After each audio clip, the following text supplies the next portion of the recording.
The wedding chapel smelled of old wood and broken promises. Dust motes floated through the afternoon light, illuminated by stained glass windows that had witnessed 200 years of better ceremonies than this one. Only 12 people sat scattered across the oak pews, and 6 of them were hourly staff paid $75 each to fill the empty space.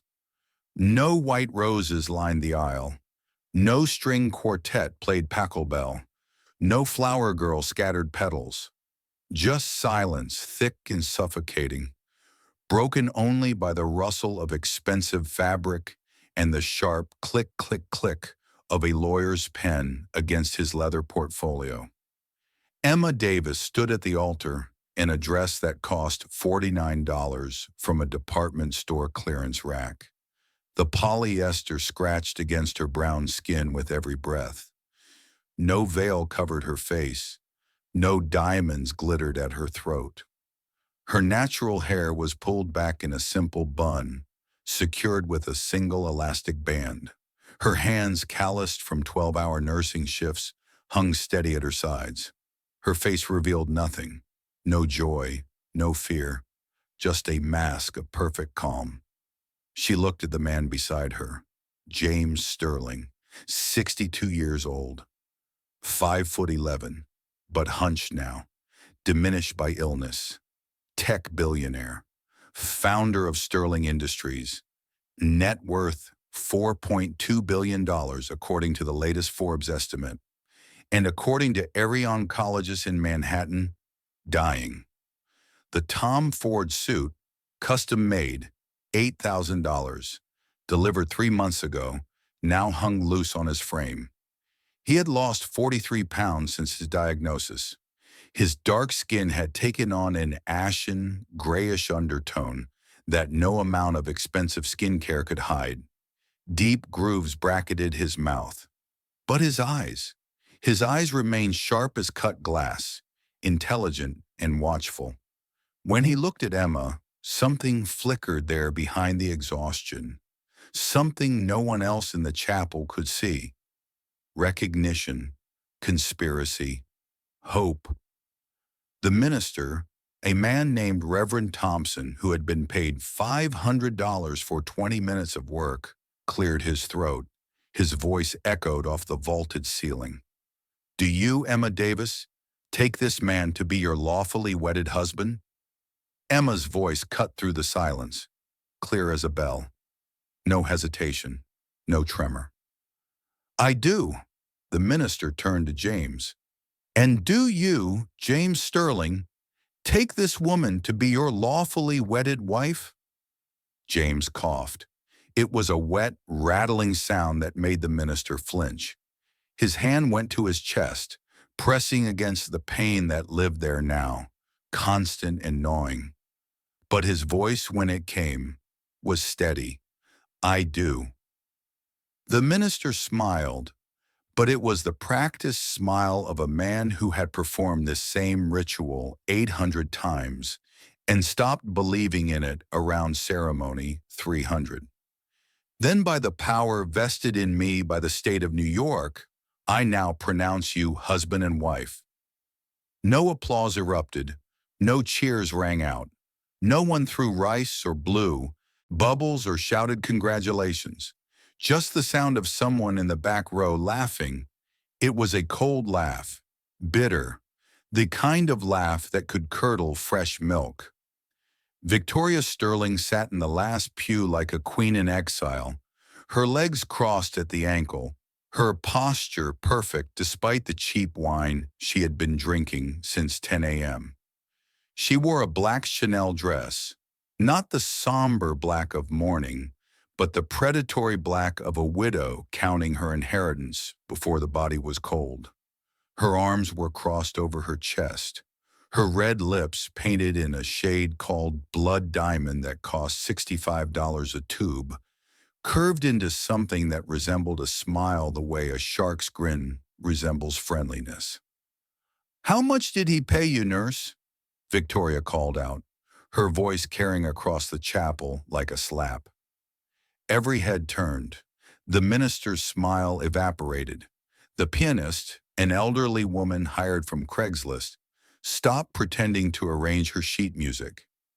Emma turned slowly, deliberately. She looked at Victoria with the same expression a scientist might use when observing bacteria under a microscope. Her face showed nothing.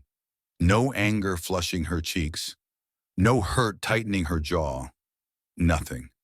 Just that same calm mask. James squeezed her hand. His palm was clammy with fever sweat, but his grip was surprisingly strong. "Ignore her," he whispered, his breath warm against Emma's ear. But Victoria was not a woman who could be ignored. She stood up, her 4-inch Louboutin heels, red soles flashing like warning lights, clicked against the stone floor as she walked down the aisle. Each step was measured, theatrical. She knew every eye was on her, and she played to the audience of 12 like it was Carnegie Hall. "I'm serious," Victoria said, stopping 3 feet from Emma. Close enough to smell her perfume. Chanel No. 5, the vintage formulation, $200 an ounce. "I want to know, how much does it cost to marry a dying old man? $50,000? 100? Or did you negotiate a percentage of the estate? I've always found percentages more motivating than flat fees." The minister took 2 steps backward, nearly tripping over the altar steps. His eyes darted toward the exit like a rabbit spotting a fox. 2 other people stood near the chapel entrance, framed in the doorway like villains in a Victorian melodrama. A man in his 30s with hair slicked back with American crew pomade, wearing a Navy Armani suit that cost $3,000. Marcus Sterling, James's son. He had his mother's predatory smile and his father's intelligence, weaponized by entitlement into something cruel. Next to him stood a woman with makeup applied with Instagram filter precision, highlighting, contouring, baking, the full routine that took 90 minutes every morning. She held an iPhone 14 Pro Max in a hand with nails done in stiletto shape, chrome finish, $65 at her exclusive salon. Sophia, Sterling, James's daughter. She was recording everything, her ring light casting harsh shadows across her face. Marcus smirked. It was the smirk of a man who had never been told no in his entire privileged life. "Mom's asking a fair question, Emma. Dad's got 6 months to live according to Dr. Harrison. Maybe less if the cancer spreads faster than expected. So what's your angle here? Because nobody marries a dying billionaire out of love." Emma said nothing. She just held James's hand tighter, her fingers interlacing with his. James tried to stand straighter, to reclaim some of the commanding presence that had once made board members tremble. But his body betrayed him. His shoulders sagged. His knees threatened to buckle. He coughed again, this time harder, a deep, wet sound that came from the lungs and promised more pain to come. His free hand went to his chest, pressing against the sternum as if he could physically hold his ribs together. Emma moved instantly. Her nursing instincts, honed over 8 years of ICU shifts, kicked in automatically. She steadied him, one hand on his elbow, the other on his back. "Are you okay?" she asked softly, her voice dropping to the gentle tone she used with her most fragile patients. "I'm fine," James muttered, but they both knew it was a lie. Victoria laughed again. This time it was louder, performative, designed to humiliate. "Oh, this is beautiful." "Just beautiful? Look at her playing nurse. That's what you are, right, sweetheart? A nurse? From that little clinic on 5th Street? The one that takes Medicaid patients and has the broken AC in summer?" Sophia zoomed in with her phone camera, the lens focusing on Emma's face with the predatory precision of a documentary filmmaker smelling blood. "This is gold," Sophia said, her voice breathy with excitement. "Pure gold. My followers are going to eat this up. Dying billionaire marries his caretaker. It's giving desperate. It's giving sugar baby. It's giving inheritance hunter." An elderly man in a gray Brooks Brothers suit, wool, custom-tailored, conservative cut, stepped forward from the shadows near the organ. Mr. Vance, the family lawyer. He had worked for James for 32 years. His face was carved from granite, unreadable, but his eyes moved with the careful precision of a man who had spent 3 decades navigating family drama and knew exactly when to intervene. "That's enough," Mr. Vance said quietly. His voice was soft, but it carried the weight of authority. Marcus spun around. "Oh, don't start, Vance. You're the one who let this circus happen. You could have stopped him. You have power of attorney. You could have declared him mentally incompetent." "Your father is a grown man," Mr. Vance replied, his tone never rising above conversation level.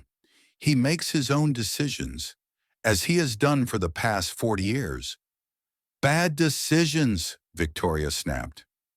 She walked closer to Emma, invading her personal space with a confidence of a woman who had never been told to back off. Her perfume was overpowering this close. Too much, too sweet, mixed with the sour undertone of wine on her breath. "Listen, sweetheart, I was married to him for 25 years. 25. I gave him 2 children. I stood beside him at every gala, every board meeting, every moment of his climb to the top.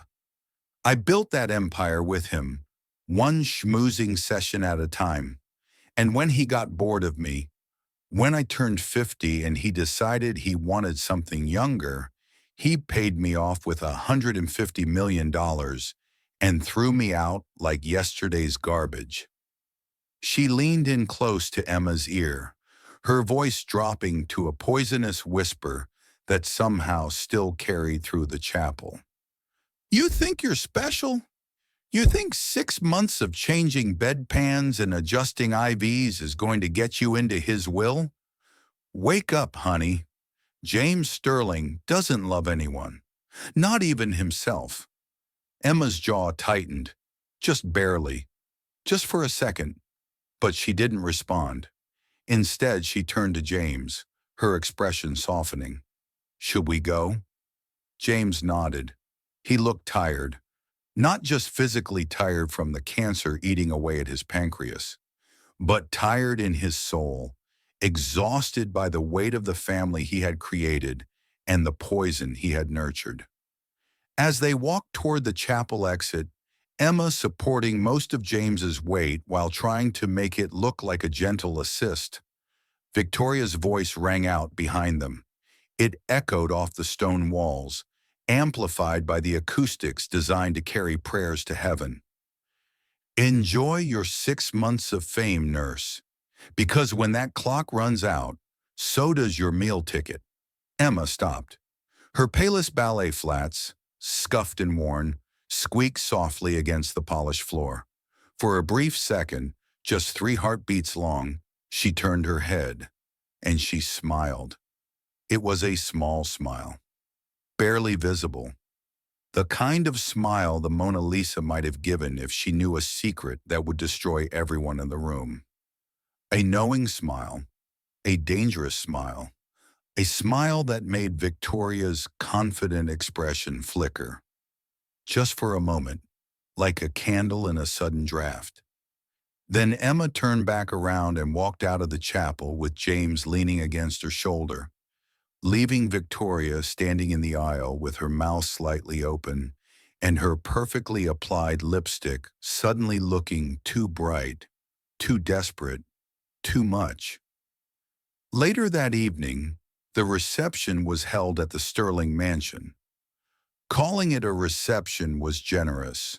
It was more like a hostile gathering, a performance of civility stretched thin over an ocean of resentment. The mansion sat on 3 acres in Greenwich, Connecticut. Estimated value $18.5 million.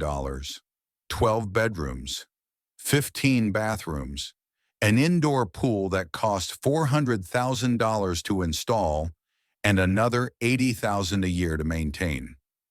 Marble floors from Italy, chandeliers from France, art on the walls worth more than most people earned in their entire lives. James sat in a leather wingback chair in the living room, a chair that had cost $11,000 and been featured in the Architectural Digest. A cashmere blanket, soft as a cloud, lay draped over his legs despite the warm June evening. The air conditioning kept the room at exactly 68 degrees Fahrenheit, but James was always cold now. The cancer had stolen his body's ability to regulate temperature. Emma sat beside him on a small ottoman, holding a crystal glass of water in case he needed it. She had changed out of the cheap wedding dress into simple black pants and a white blouse. No jewelry, no makeup beyond the bare minimum. She looked like exactly what she was, a nurse doing her job. Across the room, Victoria poured herself a glass of champagne from a bottle that cost $350. Dom Perignon, vintage 2008, the bubbles rising in a steady stream. She drank it like water, like she was trying to drown something. Marcus stood by the marble fireplace, gas controlled by an app on his phone, scrolling through his iPhone. His tie was loosened. His expression was bored. He looked like a man waiting for a tedious meeting to end. Sophia posed for selfies near the grand piano, a Steinway Model D concert grand, worth $220,000. She held her phone at the precise 45-degree angle that minimized her jawline, pursed her lips in the influencer pout that looked ridiculous in person but photographed beautifully. Mr. Vance stood in the corner, a leather portfolio under his arm. He watched everything. He wrote nothing down, but his eyes recorded every word, every movement, every micro-expression, a human security camera in a Brooks Brothers suit. At 7:45 p.m., a man entered the room. Tall, at least 6'2", gray hair styled in the distinguished manner of expensive Manhattan doctors. He carried an air of authority wrapped in condescension. Dr. Harrison. He had been James's personal physician for 15 years, billing $400 an hour for house calls. "Good evening, everyone," Dr. Harrison said. His voice was formal, clinical, the voice of a man delivering bad news he had delivered 1,000 times before. "I know this is an unusual time, but Mr. Sterling asked me to speak to the family tonight." Marcus perked up like a hunting dog catching a scent. He set down his phone. "Is this about his condition?" Dr. Harrison nodded. He opened a leather medical bag, to me, $800, and pulled out a manila folder. "Mr. Sterling has stage 4 pancreatic cancer, adenocarcinoma to be specific. It was diagnosed 6 months ago. We've tried 3 different chemotherapy protocols. None have been effective. The cancer has metastasized to his liver and lungs. His CA-19-9 levels are at 3,000 units per milliliter, when normal is less than 37. Victoria set down her champagne glass. The crystal clinked against the marble table with a sound like a small bell. "How long?" "With aggressive treatment, more chemotherapy, possibly radiation, perhaps 6 months, maybe 8 if we're fortunate. Without treatment, maybe 3 months. Sophia gasped. It sounded performative even to her own ears, but she committed to it anyway. "Daddy, no, you can't just..." "No." Marcus crossed his arms. His expression hadn't changed. If anything, he looked mildly annoyed, like someone had just told him his Amazon delivery would be delayed. "And what's the treatment plan?" Dr. Harrison glanced at James. "Mr. Sterling has chosen to forego further chemotherapy. He wants to spend his remaining time at home, in comfort, with palliative care only." Marcus's face changed. The boredom evaporated, replaced by something sharper, more alert. "So he's just giving up? Just like that?" "I'm choosing quality over quantity," James said. His voice was weak, raspy, but the words were clear. "I want to be present for whatever time I have left, not sick and vomiting in a hospital bed while poison drips into my veins." Victoria stood up. She walked across the room slowly, her heels clicking on the marble like a countdown timer. She stopped directly in front of James's chair and looked down at him, silhouetted against the light from the chandelier. "How convenient. You marry this girl, and then suddenly you decide to stop treatment. Interesting timing, James. Very interesting." "Victoria, don't," Mr. Vance began, his voice carrying a warning. "Don't what?" Victoria turned on him, her eyes flashing. "Don't point out the obvious. This woman shows up 6 months ago as his nurse, and suddenly he's marrying her and refusing treatment. If that's not suspicious, if that's not evidence of manipulation, I don't know what is. Any halfway competent lawyer could argue undue influence." Emma finally spoke. Her voice was soft but clear, with the calm authority of someone who had dealt with angry family members 1,000 times in hospital hallways. "I've been caring for Mr. Sterling because it's my job. I'm a registered nurse. The marriage was his idea. I never asked him for anything." "Oh, I'm sure it was his idea," Sophia said, rolling her eyes dramatically. "You probably whispered sweet nothings while changing his IV. Oh, Mr. Sterling, you're so strong. Oh, Mr. Sterling, you're so distinguished." Textbook gold digger moves. Emma stood up. She was 5'6", shorter than both Victoria and Sophia, but somehow in that moment she seemed to take up more space. "Think what you want. I know why I'm here." "We all know why you're here," Marcus said, his voice cold. "Money. That's the only reason anyone marries a dying man. You're betting 6 months of playing nurse for a payout. It's prostitution with extra steps." James tried to stand, pushing against the armrest with hands that trembled. But his legs were too weak. They buckled. Emma immediately moved to support him, her training taking over. "That's enough," James said, his voice stronger now despite his body's frailty. "All of you stop. Right now." But they didn't stop.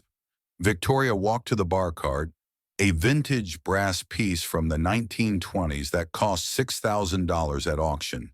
She picked up a full bottle of champagne. Not a glass. The entire bottle. Dom Perignon, $350 worth of French grapes and tradition. She didn't pour it into a glass. She walked directly to Emma, holding the bottle by its neck. "You want to know what I think?" Victoria said, her voice low and dangerous, vibrating with barely controlled rage. "I think you're a vulture. I think you saw a weak, lonely old man with billions of dollars and you decided to cash in while the cashing was good. I think you calculated exactly how much sympathy you could milk from 6 months of playing the devoted wife." Emma didn't move. She stood perfectly still. Victoria continued, her voice rising. "But here's what you don't understand. I know my ex-husband. I lived with him for 25 years. I know how he thinks. I know every trick, every manipulation, every game. And I promise you, whatever you think you're going to get from this pathetic arrangement, you won't. Because James Sterling doesn't trust anyone, not even his own children. And he certainly won't trust some random nurse who sweet-talked her way into his bed while he was vulnerable. I never, Emma started. Victoria raised the champagne bottle and poured. The cold liquid hit Emma's head in a shock of expensive bubbles. It soaked through her natural hair, dripping down her face, running in rivulets down her neck, soaking into her white blouse until the fabric clung to her skin. $350 worth of champagne flowed onto the imported marble floor, pooling in the grooves between tiles. Everyone froze. Sophia gasped. This time it was real. Even she hadn't expected this. Even Marcus looked shocked, his mouth slightly open.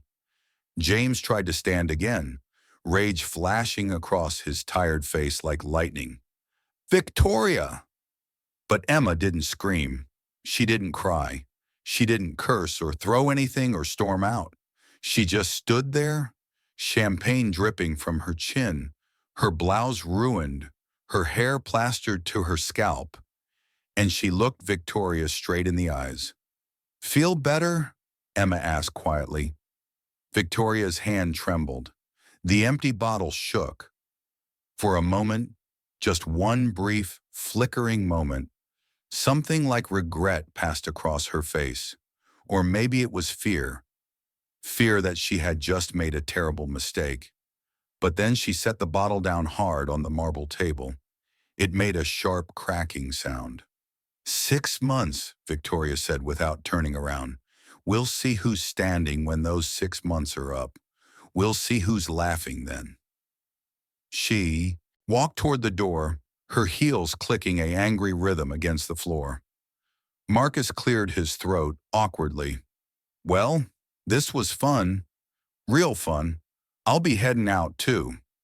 He grabbed his car keys, Tesla Model S, $90,000, from the side table. Sophia was still recording, her phone held at chest height. This is literally insane. I have to post this. My followers will go crazy. Put that away, Sophia, James said, his voice weak but firm. Sophia huffed but lowered her phone. Whatever. This whole thing is crazy anyway. She grabbed her designer purse, Louis Vuitton, $4,000, and followed her mother out. Marcus lingered by the door. He looked at his father for a long moment. Something passed between them. Something cold and calculating and sad. 6-monther, Marcus said. Maybe you should think about what happens after. About who's going to run your company when you're gone. About who actually deserves everything you built. Then he was gone too. Dr. Harrison looked uncomfortable, his professional composure finally cracking. I'll check in next week, Mr. Sterling. Call if you need anything before then. Thank you, Doctor, James said. When everyone had left, only 3 people remained in the vast living room. James, Emma, and Mr. Vance. Emma stood there, still dripping with champagne. The expensive liquid had stopped flowing, but her clothes remained soaked, clinging uncomfortably. Her hair dripped onto the marble floor in a steady rhythm. Drip, drip, drip. James reached out a shaking hand and touched her arm. His fingers left damp spots on the champagne-soaked fabric. I'm so sorry. I didn't think Victoria would go that far. I thought she'd insult you, maybe threaten legal action, but not that. It's fine, Emma said, but her voice was different now, harder, colder. The soft nursing voice was gone, replaced by something sharp. They showed exactly who they are. Isn't that what you wanted? James and Mr. Vance exchanged a glance, a long glance that spoke volumes. Mr. Vance closed his leather folder with a soft snap. Phase 1 is complete. Now we wait. Emma looked at both of them. Then she looked at the door where the family had exited, where Victoria's perfume still lingered in the air, like a toxic cloud. A small smile played at her lips. Not the gentle smile of before. Something different. Something dangerous. Let them think they've won, Emma said softly, her voice barely above a whisper. Let them think I'm just a gold digger who'll disappear in 6 months. Let them think they've broken me with champagne and insults. She turned to James. Champagne dripped from her chin onto the marble floor. Because when the truth comes out, they won't see it coming. They'll never see it coming. James smiled. It was a tired smile, exhausted by illness and family drama, but genuine, real. That's my girl. Mr. Vance opened his folder again. He reached inside and pulled out a small photograph. It was old, faded at the edges, dated from the look of the colors. It showed a young woman with dark hair and kind eyes and a smile that could light up a room. She looked exactly like Emma, the same bone structure, the same eyes, the same way of holding her head. Your mother would be proud, James whispered, looking at the photo with eyes that glistened with unshed tears. Emma took the photo gently, her champagne-wet fingers leaving damp marks on the edges. She stared at it for a long moment. I hope so, Dad. I really hope so. Outside, through the floor-to-ceiling windows, the sun was setting over Greenwich. The sky turned orange and pink and purple, painting the 3-acre property in golden light. The Sterling mansion glowed like something out of a fairy tale. But inside, in that champagne-soaked room, with imported marble and French chandeliers and all the trappings of wealth, a storm was brewing. A storm that had been 30 years in the making. And no one, not Victoria, not Marcus, not Sophia, saw it coming. The morning sun barely touched the Sterling mansion when the war began in earnest. It was 6:47 a.m. The light came through the east-facing windows at a harsh angle, unforgiving and cold despite the promise of another hot June day. Emma had spent her first night as Mrs. Sterling in the guest wing, room 12 to be precise, a bedroom that was larger than the entire apartment she had shared with her mother for 20 years. 1,400 square feet, a California king bed with Egyptian cotton sheets, thread count 1,000, a bathroom with heated marble floors, and a rainfall shower that cost $8,000 to install. A walk-in closet the size of a studio apartment. But Emma hadn't unpacked. Her single suitcase, Samsonite, bought on sale for $69, sat unopened by the door. She had lain awake most of the night, staring at the ceiling, listening to the sounds of the mansion settling around her. The creak of expensive wood, the hum of the climate control system, the distant sound of someone moving around downstairs. Victoria. Victoria had refused to leave. At 11:43 p.m., Emma had encountered her in the hallway.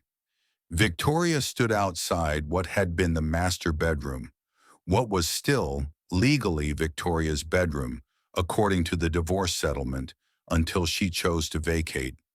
This is still my house, Victoria had declared, her voice slightly slurred from the second bottle of Dom Perignon. She stood there in a silk robe that cost $700, her arms crossed over her chest. I lived here for 25 years. You've been here for one day. I'm not going anywhere.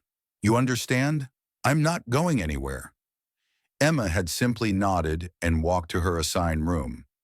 Now, at 6:47 a.m., Emma walked down the grand staircase. She wore the same simple clothes from yesterday, black pants, white blouse, both now clean and pressed. She carried a breakfast tray that she had prepared herself in the commercial-grade kitchen. Oatmeal, fresh fruit, green tea, exactly what James's nutritionist had prescribed. The dining room was bathed in early morning light.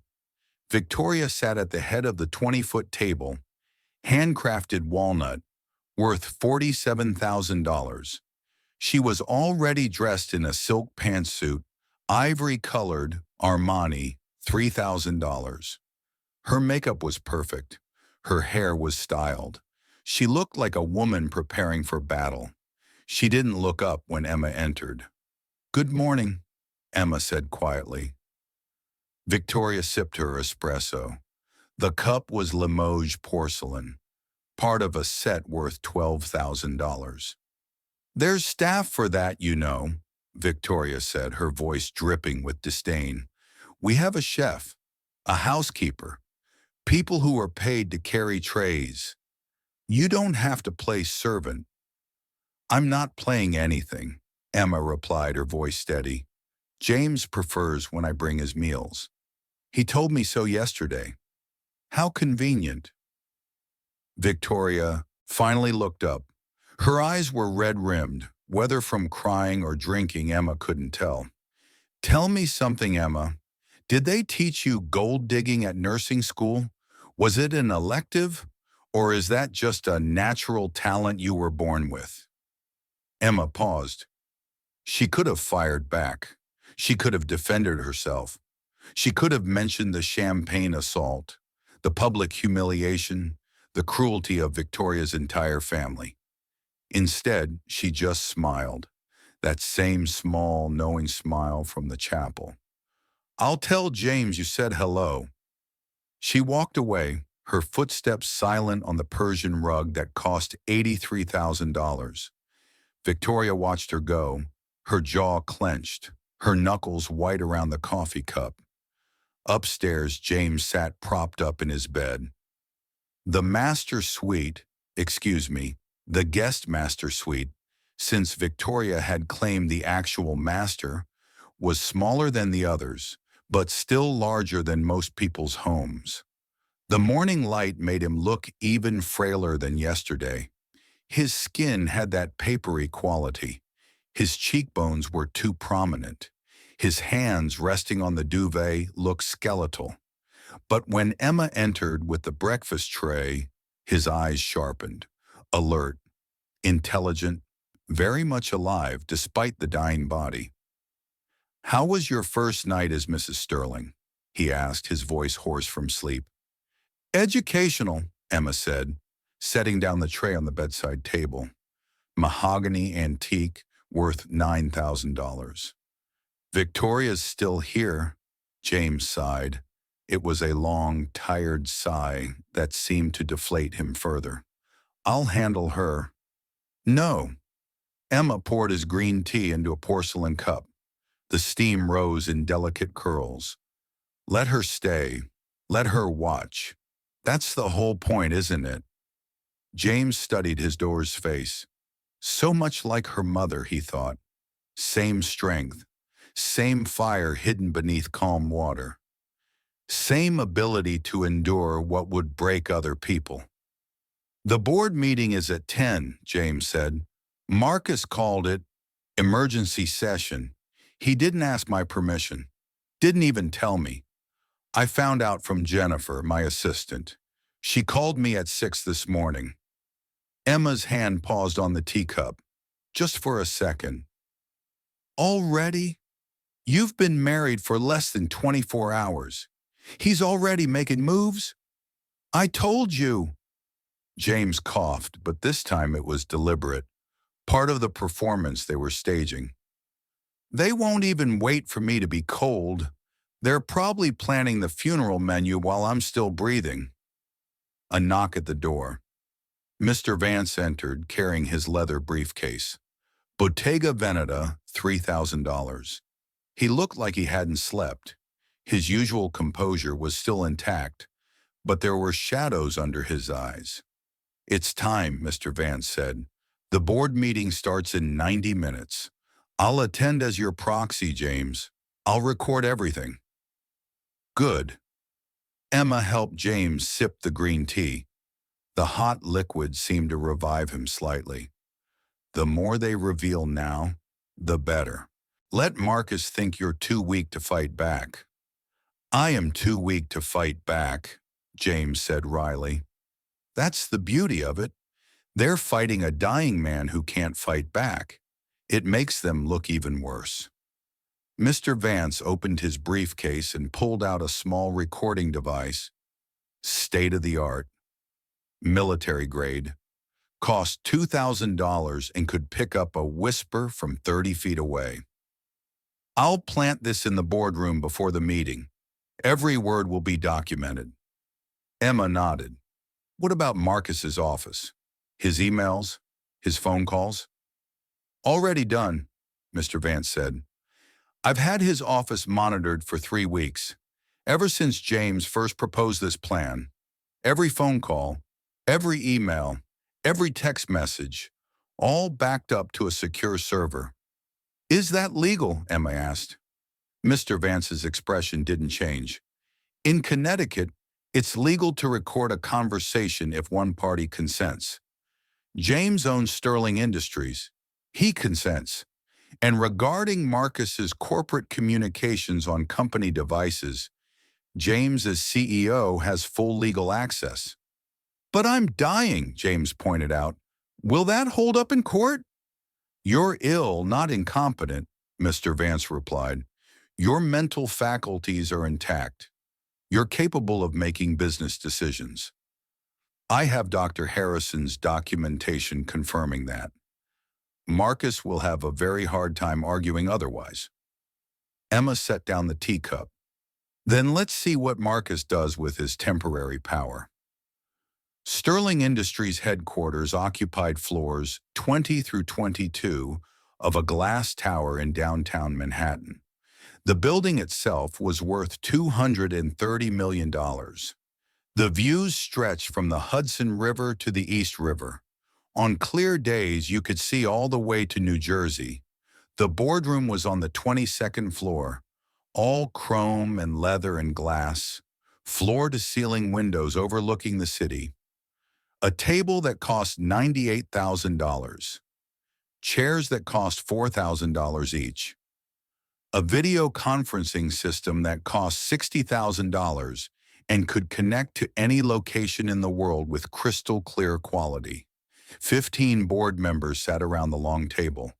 Some had been with James since the beginning, 30 years ago when Sterling Industries was just an idea and a dream. Others were newer, brought in during the expansion years. All of them were wealthy. All of them were powerful. All of them were watching Marcus Sterling with varying degrees of concern and interest. Marcus sat at the head of the table, where his father usually sat. He wore a tailored navy suit, Brioni, $5,000. His tie was Hermes, $370. His watch was a Patek Philippe, $85,000. He looked every bit the heir apparent, the crown prince ready to assume the throne. He didn't wait for everyone to settle into their seats, didn't bother with pleasantries or condolences. He clicked a remote control and a presentation appeared on the massive screen behind him. Let's get started, Marcus said, his voice clear and confident. As you all know, my father is seriously ill. Stage 4 pancreatic cancer, terminal. The doctors have given him 6 months at most, probably less. Murmurs around the table, some sympathetic, some calculating, some simply waiting to see which way the wind would blow. Mr. Vance sat in the corner in a chair reserved for legal counsel. He was silent. His face revealed nothing, but his pen moved steadily across his notepad, documenting every word. And in his briefcase, hidden beneath manila folders, a recording device captured everything. Marcus continued, his confidence growing with each word. During this difficult time, someone needs to steer the ship. Someone who knows this company inside and out. Someone who's been preparing for this moment their entire life. Mrs. Kim, the chief financial officer, cleared her throat. She was 53 years old, Korean-American, sharp as a knife. She had fought her way up from analyst to CFO over 23 years. She didn't suffer fools.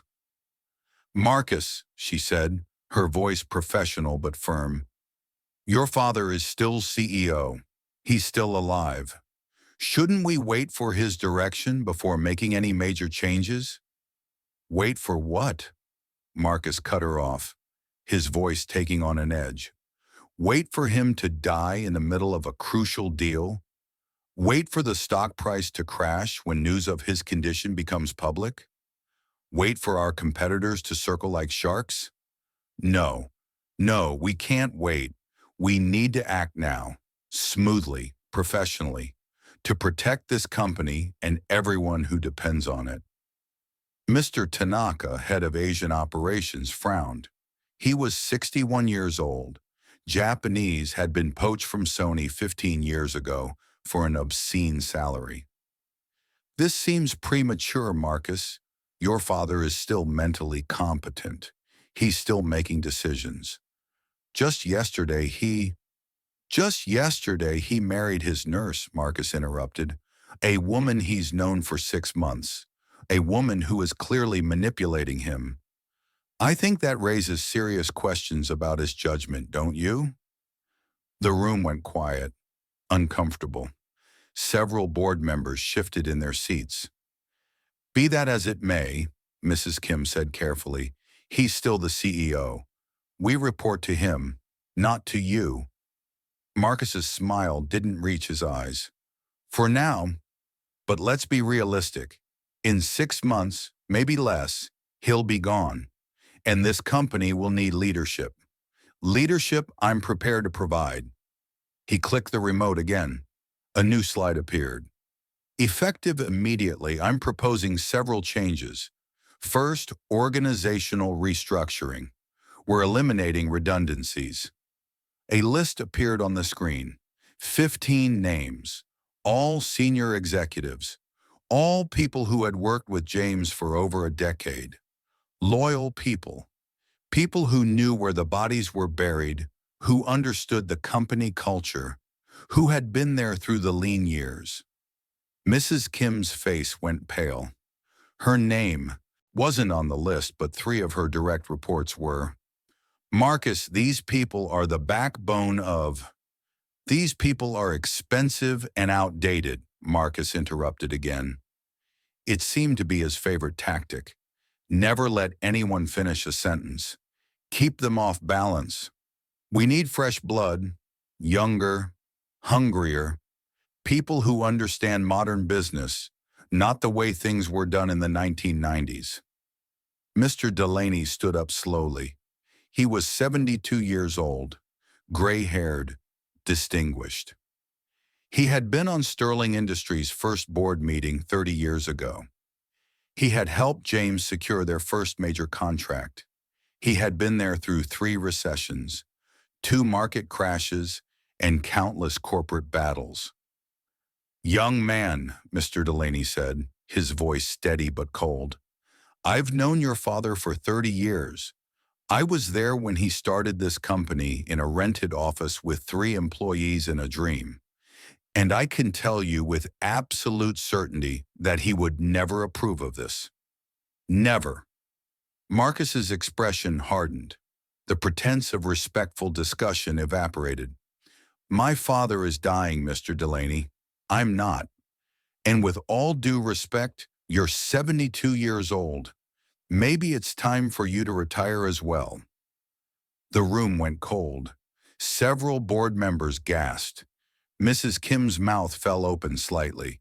Mr. Delaney's face remained calm, but his eyes blazed with anger. He gathered his papers slowly, deliberately. "I'll be speaking with James about this. Today." "You do that," Marcus said dismissively. "But let me be clear to everyone in this room. These people are fired. Effective today, security will escort them out. They'll receive standard severance packages as outlined in their contracts. Nothing more." He clicked to the next slide.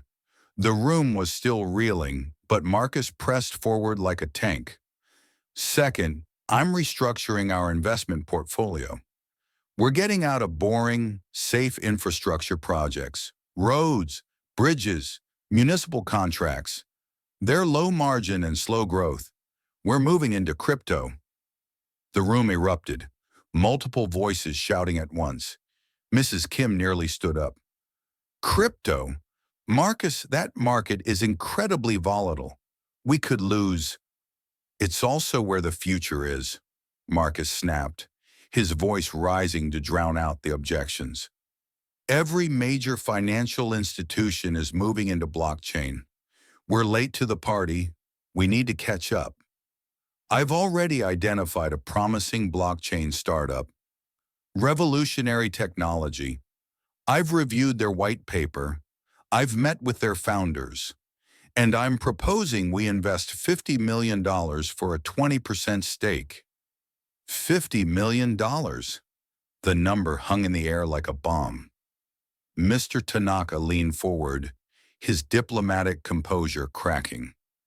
You can't make that decision unilaterally. That requires board approval. More importantly, that requires CEO approval. Your father's approval. Marcus pulled out a document from his briefcase. Expensive leather, Mont Blanc. $2,000. He slid the document across the polished table. It made a soft scraping sound that seemed too loud in the sudden silence. I have power of attorney, Marcus said.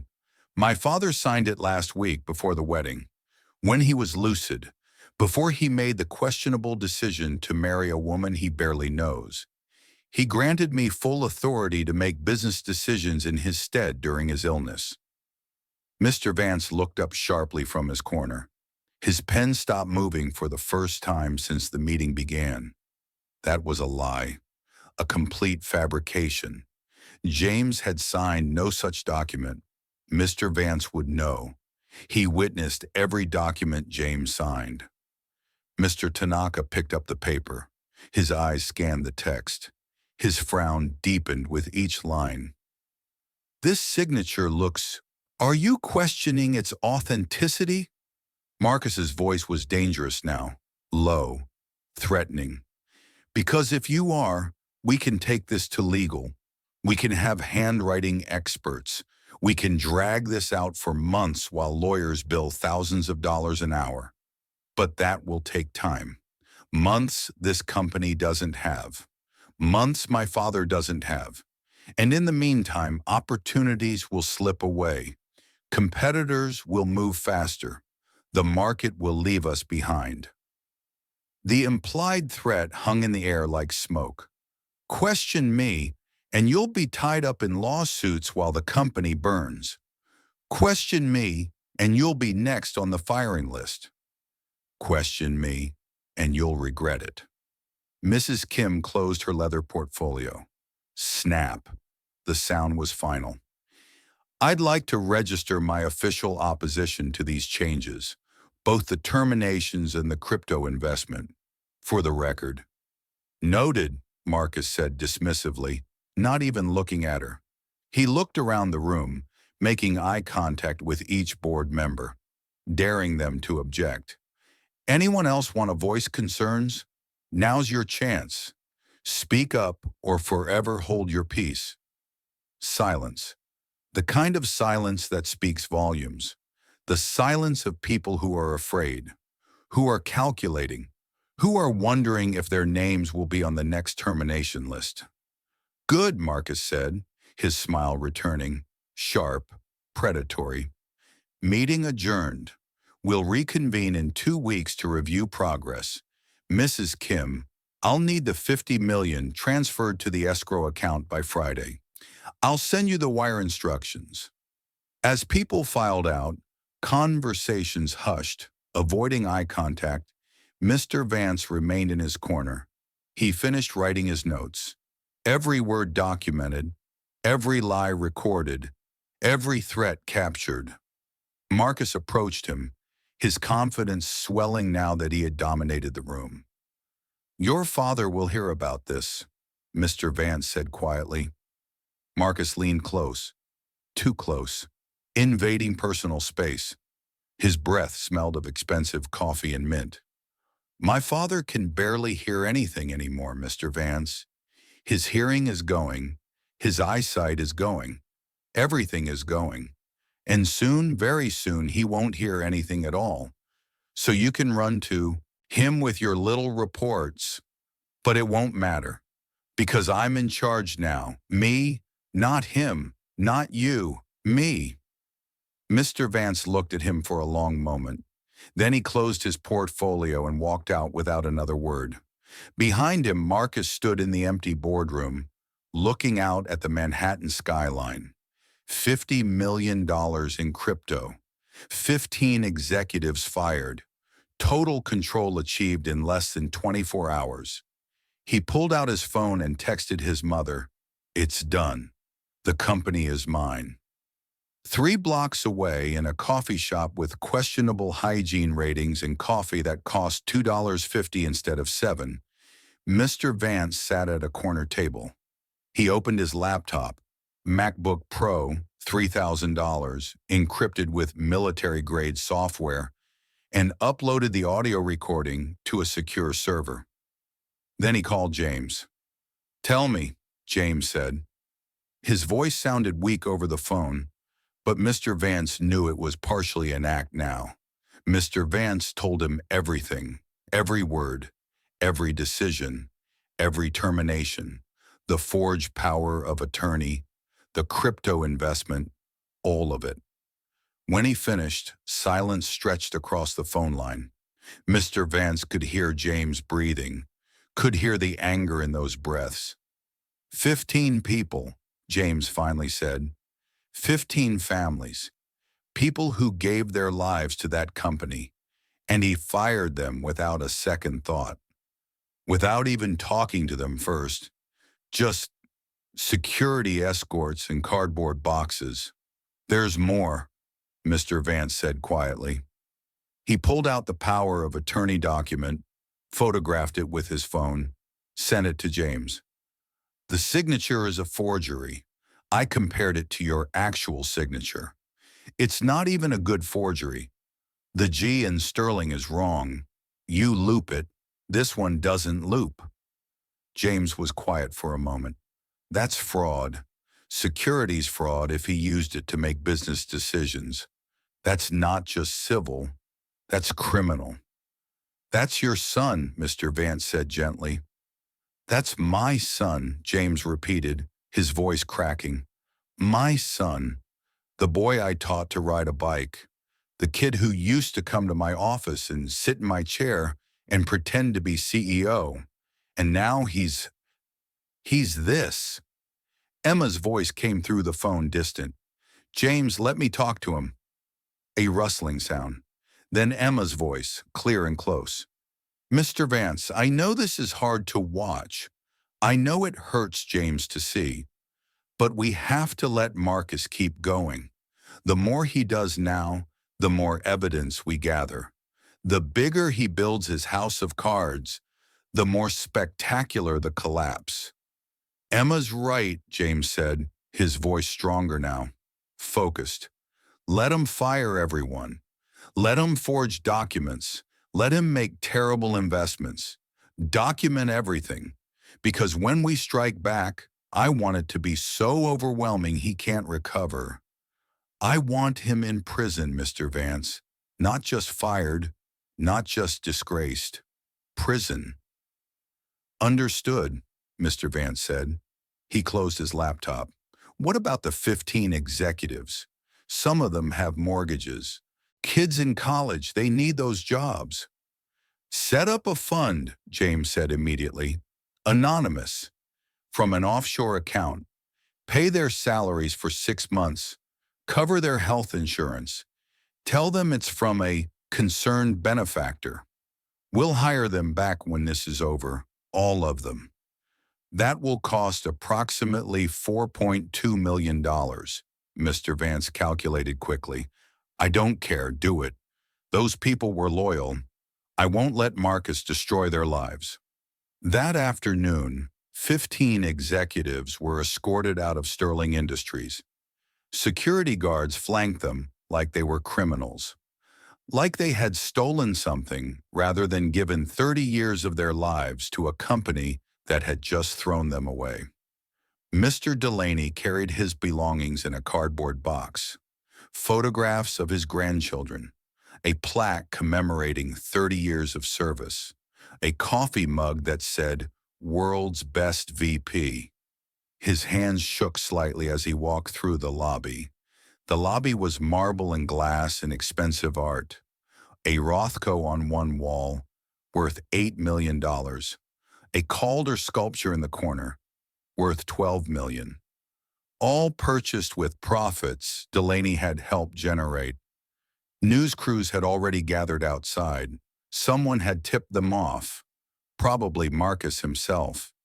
He would want this story in the news, want the optics of strong leadership making tough decisions. "Mr. Delaney," a reporter shouted, shoving a microphone forward. Channel 7 News. Her makeup was too heavy, her teeth too white. "Is it true James Sterling is dying?" "Mr. Delaney, is Marcus Sterling taking over the company? Was this a hostile termination? Are you going to sue?"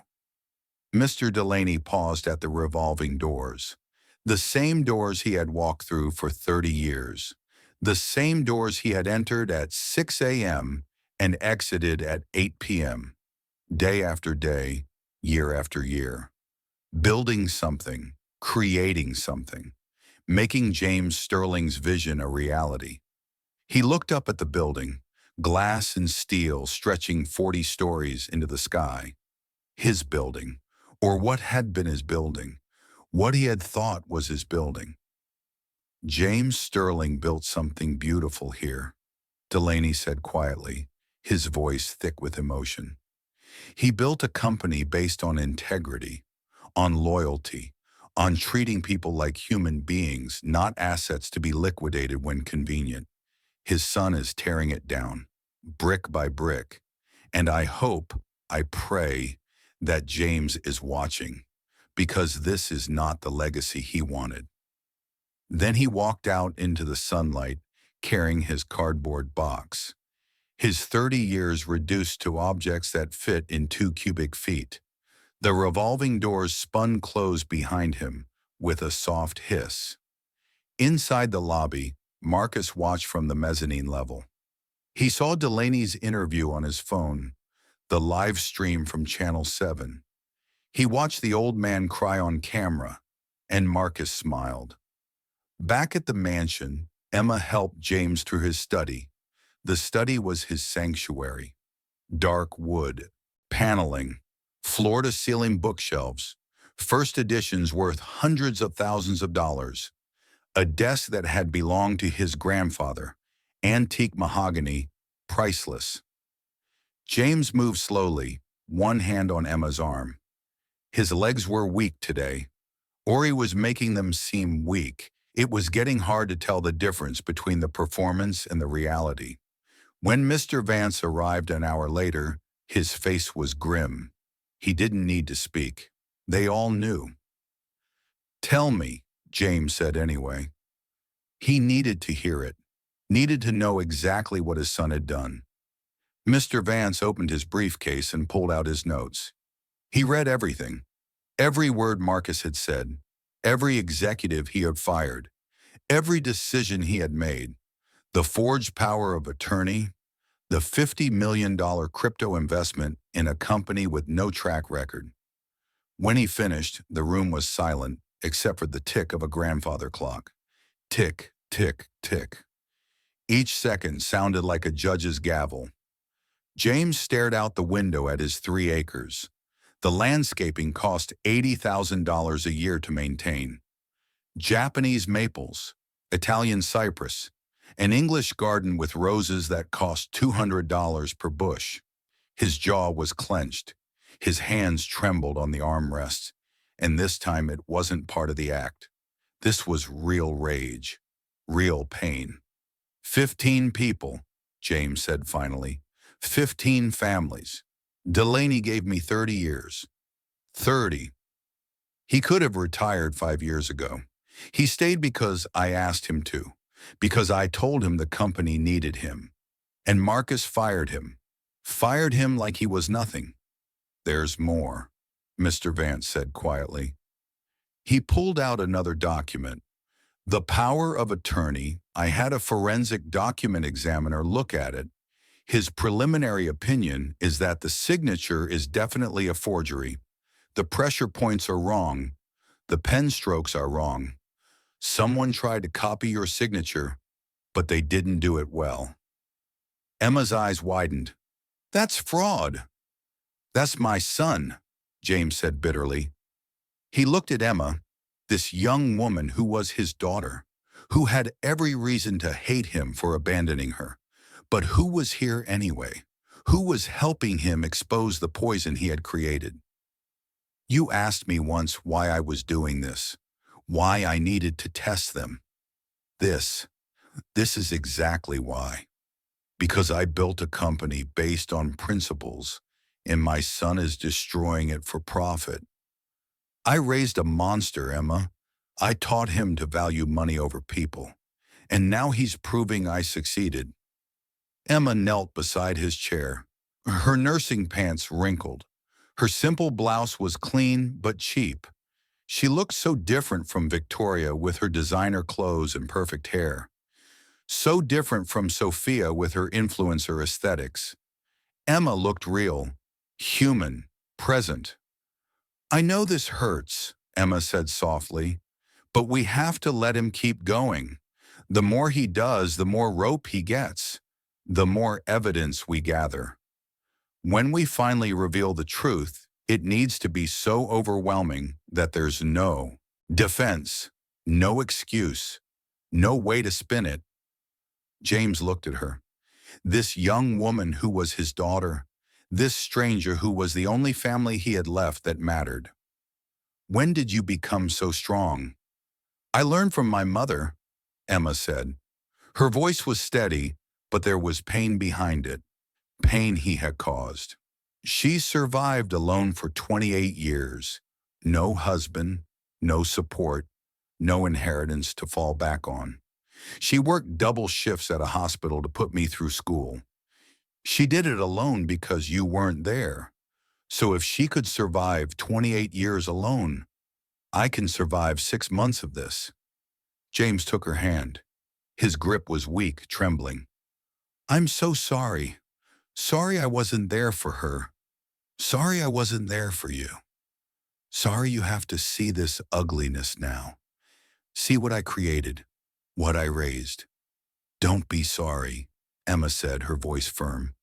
Be ready, because when we reveal the truth, when we show them what we've documented, what we know, I want to see Marcus's face. I want to see him realize that everything he stole, everything he took, I'm taking back. All of it. Outside the study door, a shadow moved. Victoria had been listening, her ear pressed against the expensive wood, her breath held, her heart racing. She backed away slowly, carefully, her Louboutin heels silent on the carpet. She had removed them, was holding them in her hand to stay quiet. What truth, she thought. What are they talking about? Taking back? What does that mean? She walked quickly to her room, closed the door, locked it. She pulled out her phone with shaking hands and called her private investigator. It's Victoria Sterling, she said, her voice low and urgent. I need you to dig deeper into Emma Davis. Much deeper. I don't care what it costs. There's something she's hiding, something big. And I need to know what it is before it's too late.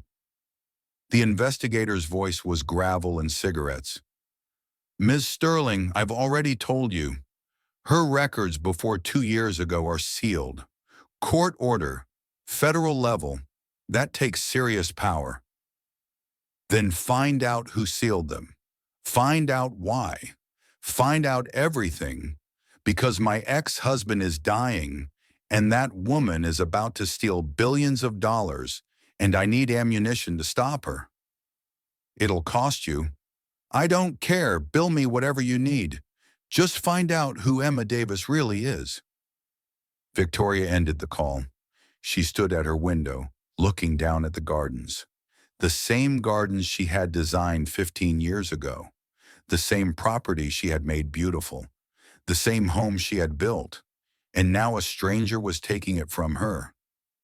We'll see about that, Victoria whispered to her reflection in the glass. We'll see who wins this game. 3 weeks passed. The mansion settled into an uneasy routine, a cold war with shifting battle lines. Emma spent her days caring for James, reading to him, helping him with physical therapy, managing his medications.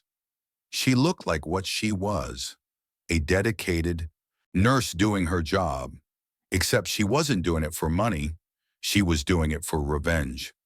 Victoria spent her days watching Emma like a hawk, following her, documenting her movements, taking photographs, building a file of suspicious activity that included such damning evidence as subject made breakfast at 6:30 a.m. and subject spent 3 hours reading to patient. Sophia visited twice. Both times she posted Instagram stories from the mansion. Both times she angled for money. Both times James refused.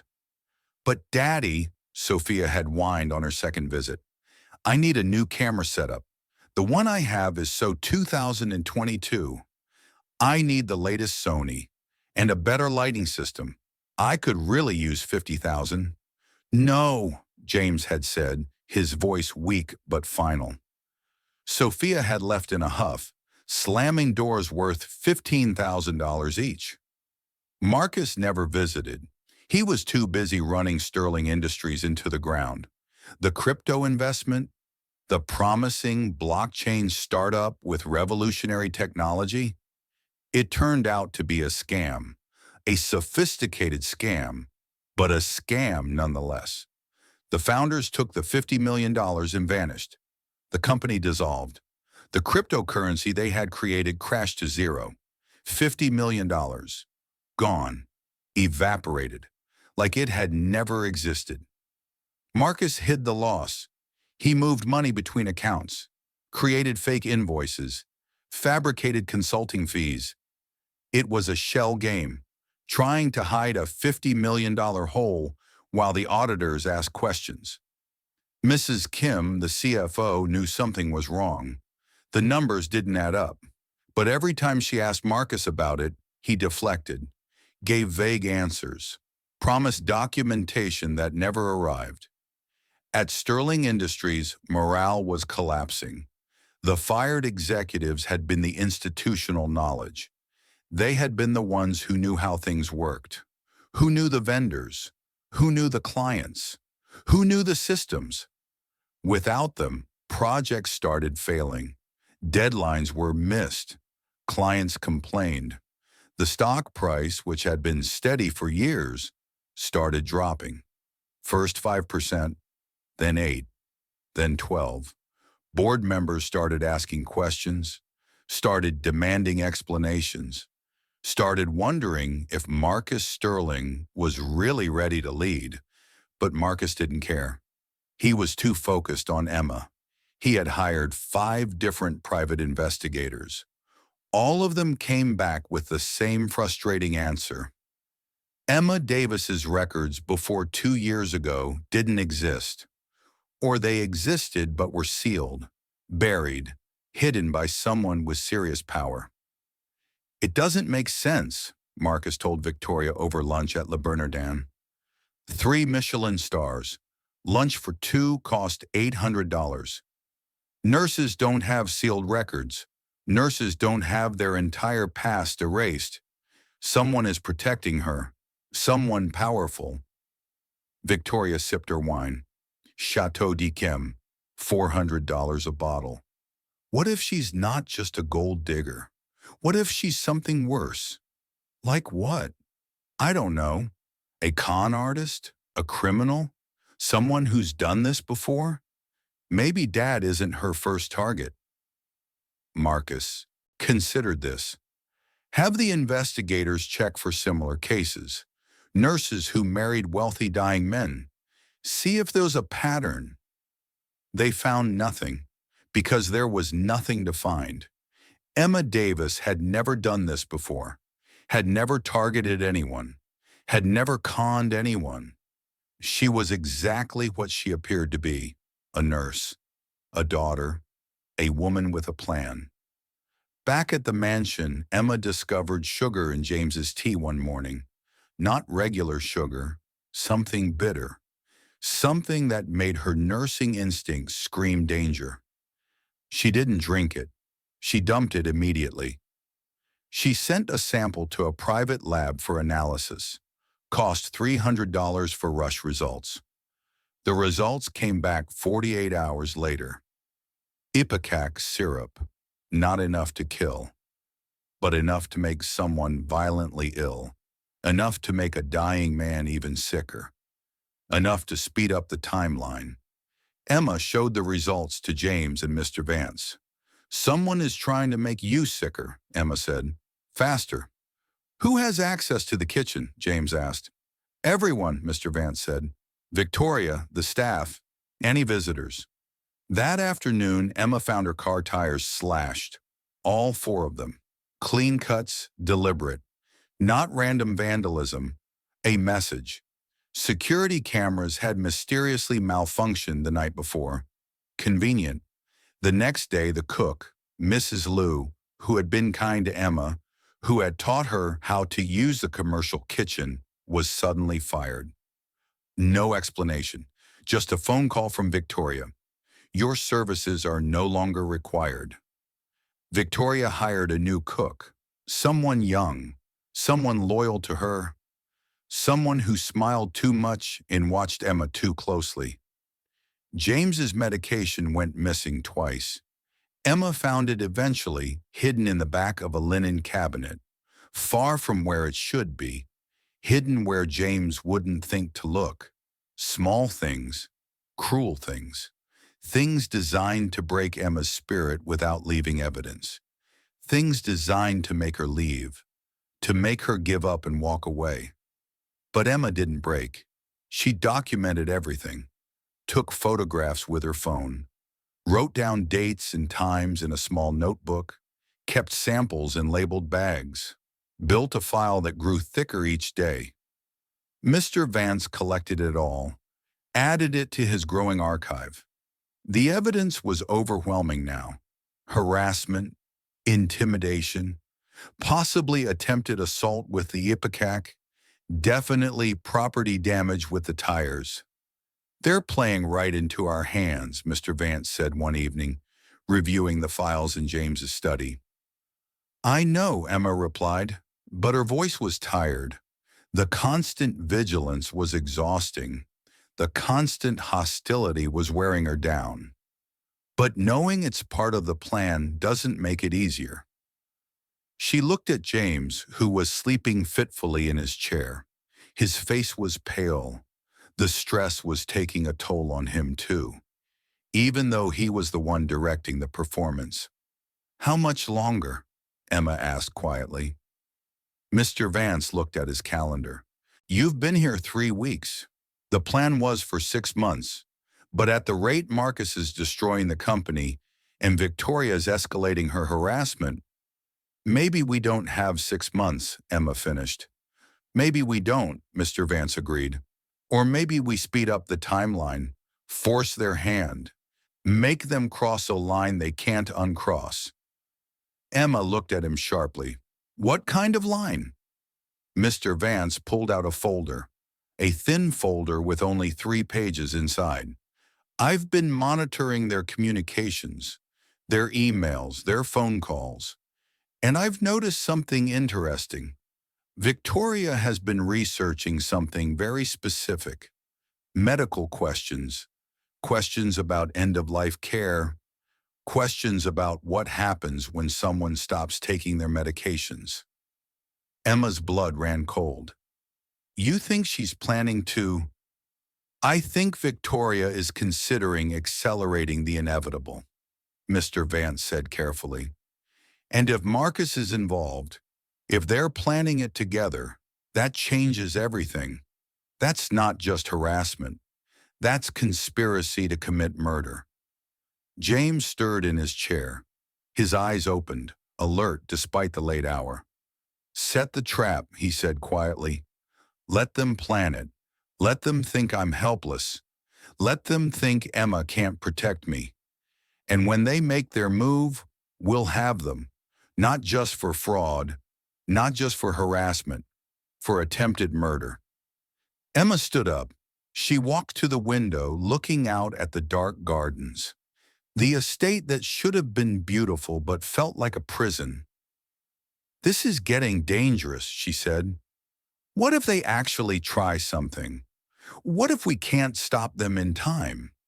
They won't, James said, because we'll stop them before they act. We'll catch them in the planning stage. That's enough for conspiracy charges, enough to destroy them. Emma turned back. You sound very sure. I'm not, James admitted, but I'm tired of playing defense. It's time to go on offense. It's time to end this. Mr. Vance nodded. Then we proceed to phase 2. We create an opportunity. We make them think you're more vulnerable than ever. We give them a chance to act, and we document everything. How long? Emma asked. 2 weeks, Mr. Vance said. Maybe 3. We stage a medical crisis, make it look like James is failing rapidly, force them to make a decision, wait for nature to take its course, or speed things up. And whatever they choose, we'll be ready. James closed his eyes. He looked exhausted. Do it, he said. I'm tired of waiting. Tired of watching my son destroy my company. Tired of watching my ex-wife poison my daughter. Let's end this. 2 weeks later, the trap was set. James had been growing weaker every day. Eating less, sleeping more. His color was worse, his breathing more labored. Dr. Harrison visited more frequently, his face more grave with each visit. Emma played the devoted wife perfectly, always by his side, always worried, always clearly exhausted from the around-the-clock care. Victoria watched it all with calculating eyes. On a Tuesday evening, Victoria hosted a secret meeting at her apartment in Manhattan, a penthouse on Park Avenue, part of the divorce settlement, worth $12 million. Marcus arrived at 8 p.m. He used the service entrance to avoid doormen. He wore a baseball cap and sunglasses even though it was dark. Amateur spycraft, but enough to avoid easy recognition. They sat in Victoria's living room. Minimalist design, expensive furniture, a view of Central Park that cost more than most people earned in a lifetime. He's not going to last much longer, Victoria said, pouring herself a vodka. Belvedere, $70 a bottle. Dr. Harrison says maybe a month, maybe less. Good, Marcus said. He was drinking scotch. Macallan 25, $2,000 a bottle. The company can't take much more of this uncertainty. The stock price dropped another 6% today. If we don't get clarity soon, we'll be facing a shareholder revolt. And that Davis woman gets everything, Victoria spat. $2 billion for 6 months of work. It's obscene. Marcus stood up, pacing. What if we didn't have to wait a month? What if we could speed things up? Victoria looked at him sharply. What are you saying? I'm saying he's on a lot of medications. A lot. And if someone were to make a mistake with dosages, if someone were to accidentally give him too much of something, who's to say it wasn't just the cancer? Who's to say it wasn't just his body giving out? The room went very quiet. Sophia, who had been sitting in the corner, scrolling through her phone, looked up. Are you seriously talking about killing Dad? I'm talking about helping him along, Marcus said. He's suffering. He's dying anyway. we'd be doing him a mercy. Mercy, Victoria repeated, tasting the word. Is that what we're calling it? What else would you call it? Marcus asked. He's in pain. He's deteriorating. Every day is worse than the last. If we help him go peacefully now, rather than letting him linger for another month in agony, isn't that better?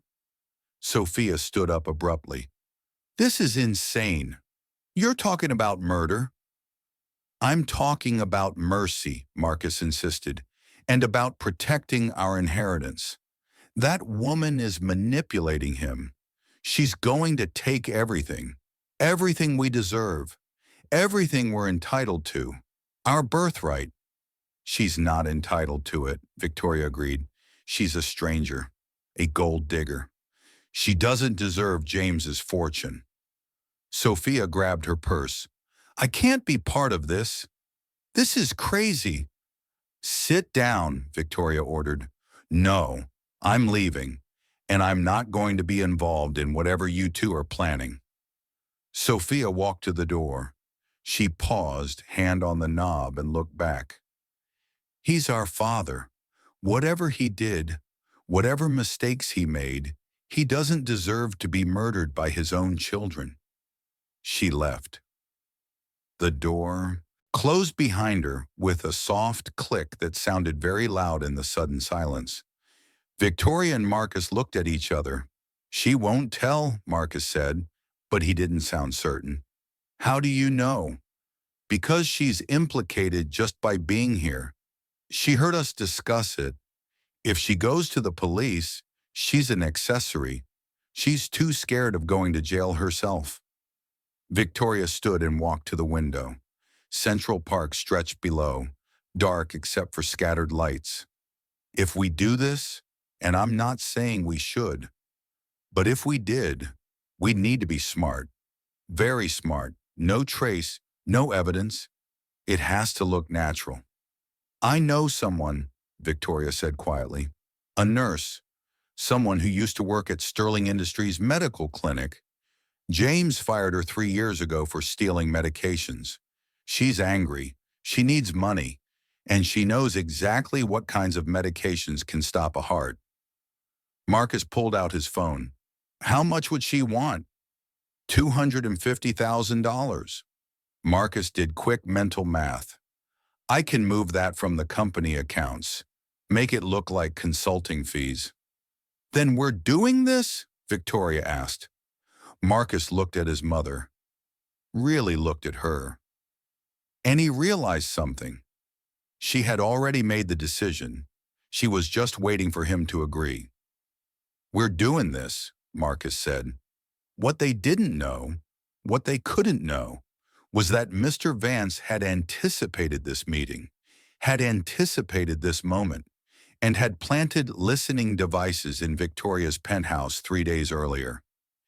Every word was being recorded, every plan documented, every conspiracy captured in perfect digital clarity. At the Sterling mansion, Mr. Vance sat in James's study with expensive headphones, listening to the live feed. Emma sat beside him, her face pale. James sat in his chair, eyes closed, hands gripping the armrest so tight his knuckles were white. When Marcus said, "We're doing this," James opened his eyes. They were filled with tears. "My son," he whispered. "My son is planning to kill me." Emma reached out and took his hand. "I'm sorry. I'm so sorry." "Don't be." James's voice was steady despite the tears. "You warned me. Mr. Vance warned me. I knew they were capable of this. I didn't want to believe it." Mr. Vance removed the headphones. "We have enough. More than enough. Conspiracy to commit murder. We can go to the police tonight." "No," James said. "Not yet." "James," Emma started. "Not yet," James repeated. "Let them think they're winning.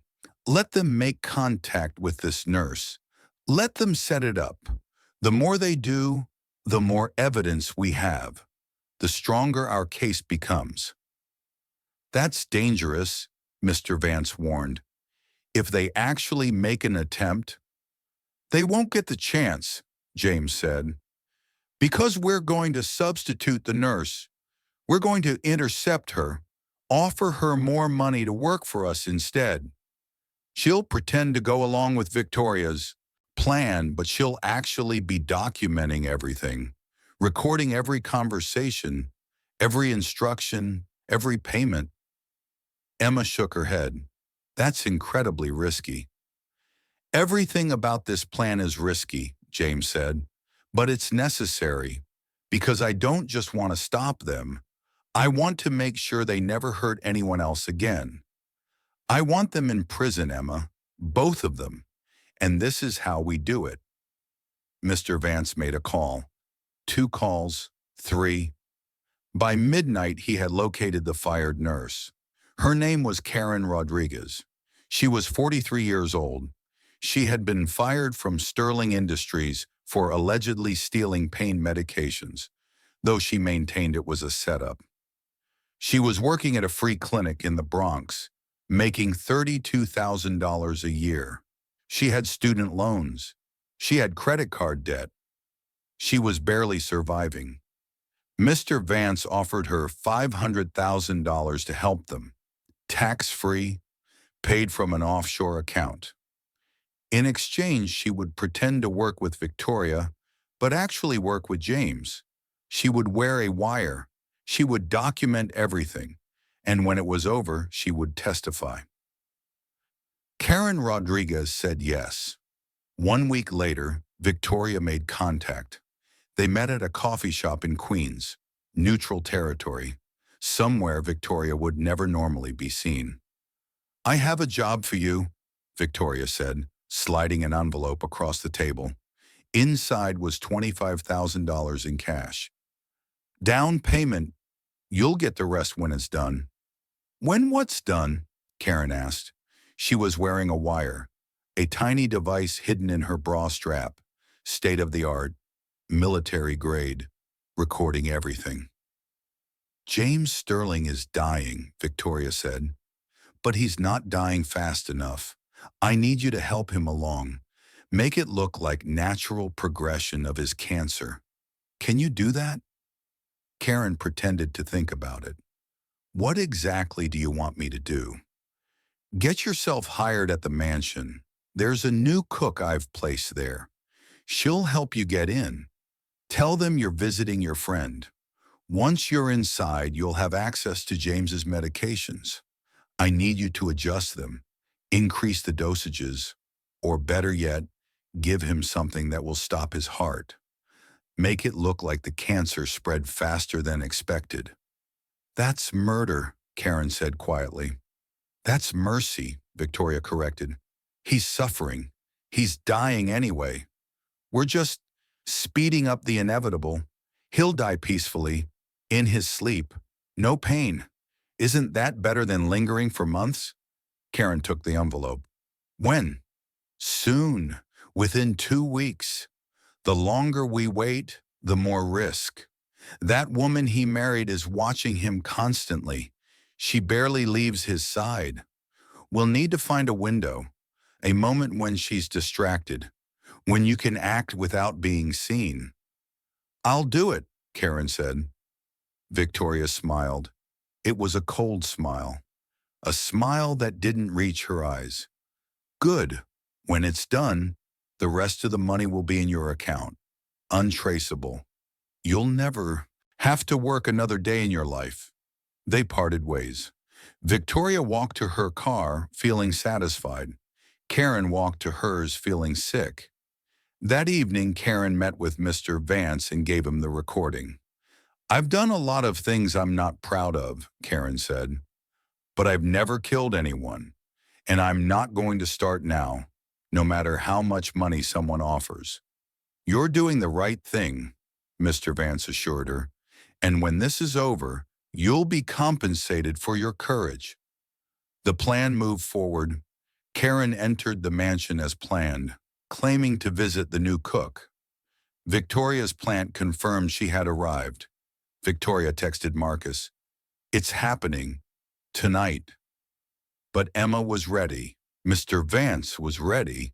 And James, despite being supposedly at death's door, was very much alert.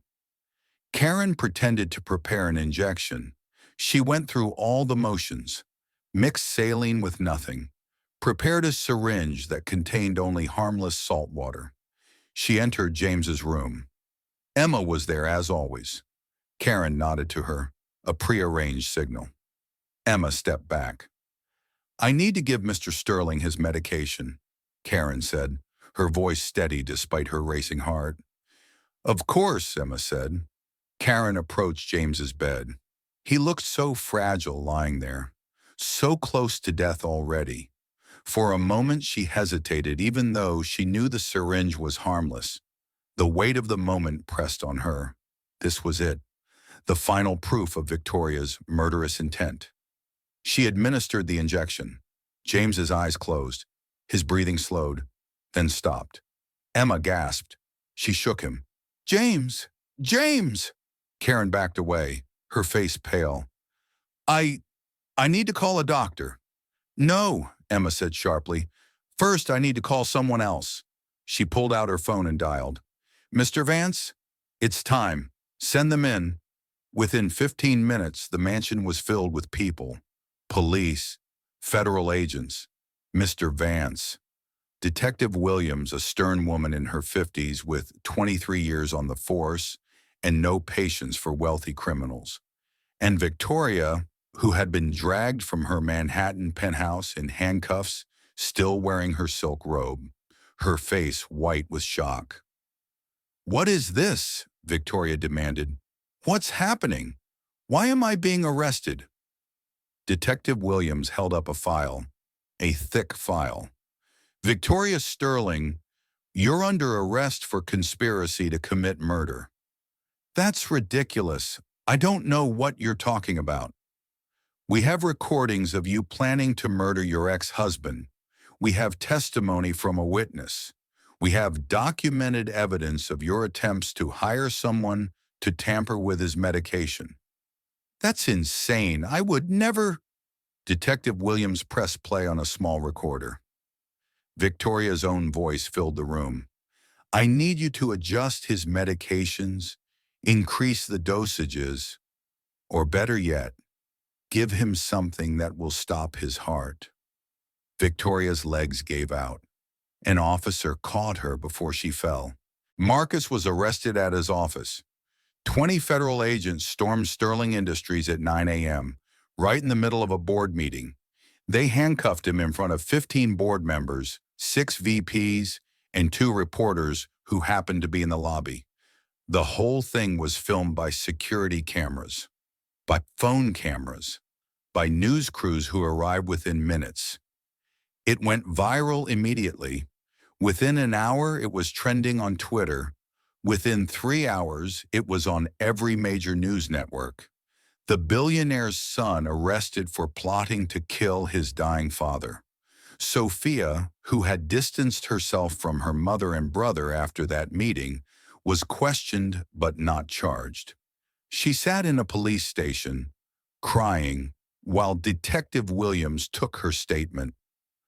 "I told them not to do it," Sophia said, her voice breaking. "I told them it was wrong. I walked out. But I should have done more. I should have called the police. I should have warned Dad. I'm so sorry. I'm so sorry." "We know," Detective Williams said gently.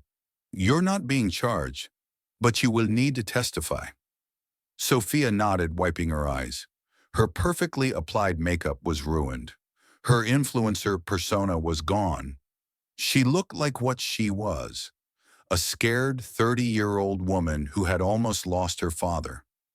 Back at the mansion, James sat up in bed, very much alive. The nurse, Karen, had administered nothing but saline. The death had been staged. Performance, theater, one last act in a very long play. "Did they buy it?" James asked. "Completely," Mr. Vance replied, a slight smile on his usually stern face. "Victoria and Marcus are both in custody. The police have more than enough evidence to charge them. The recordings, the wire transfers, Karen's testimony. It's overwhelming. James looked at Emma. It's almost over. Almost, Emma agreed, but her face was sad rather than triumphant. James reached for her hand. I know this has been hard, watching them plan to kill me, pretending to grieve, living in this house with people who hated you. They're your children, Emma said softly. Despite everything, they're your children. Doesn't it hurt? James was quiet for a long moment. The grandfather clock ticked in the corner. Tick, tick, tick. It hurts more than I can describe, he finally said. But what hurts most is knowing that I created them. I raised them to value money over people, power over love, success over ethics. I made them into monsters, Emma. I showed them for 30 years that ruthlessness wins.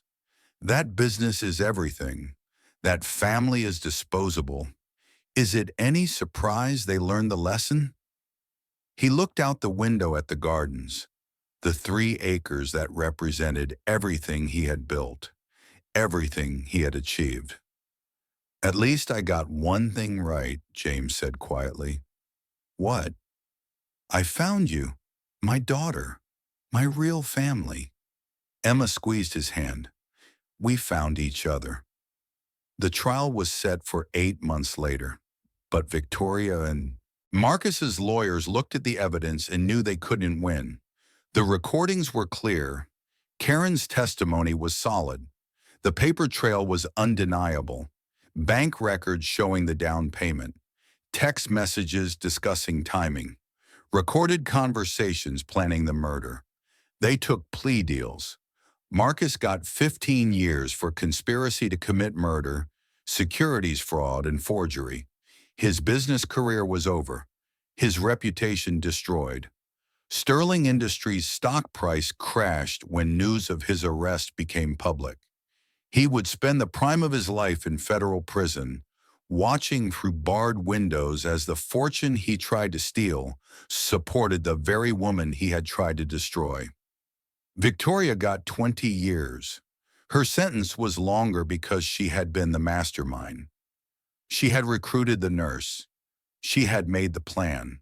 She had been the one to say, do it. As the judge read the sentence, Victoria looked across the courtroom. Emma sat in the gallery watching. Their eyes met.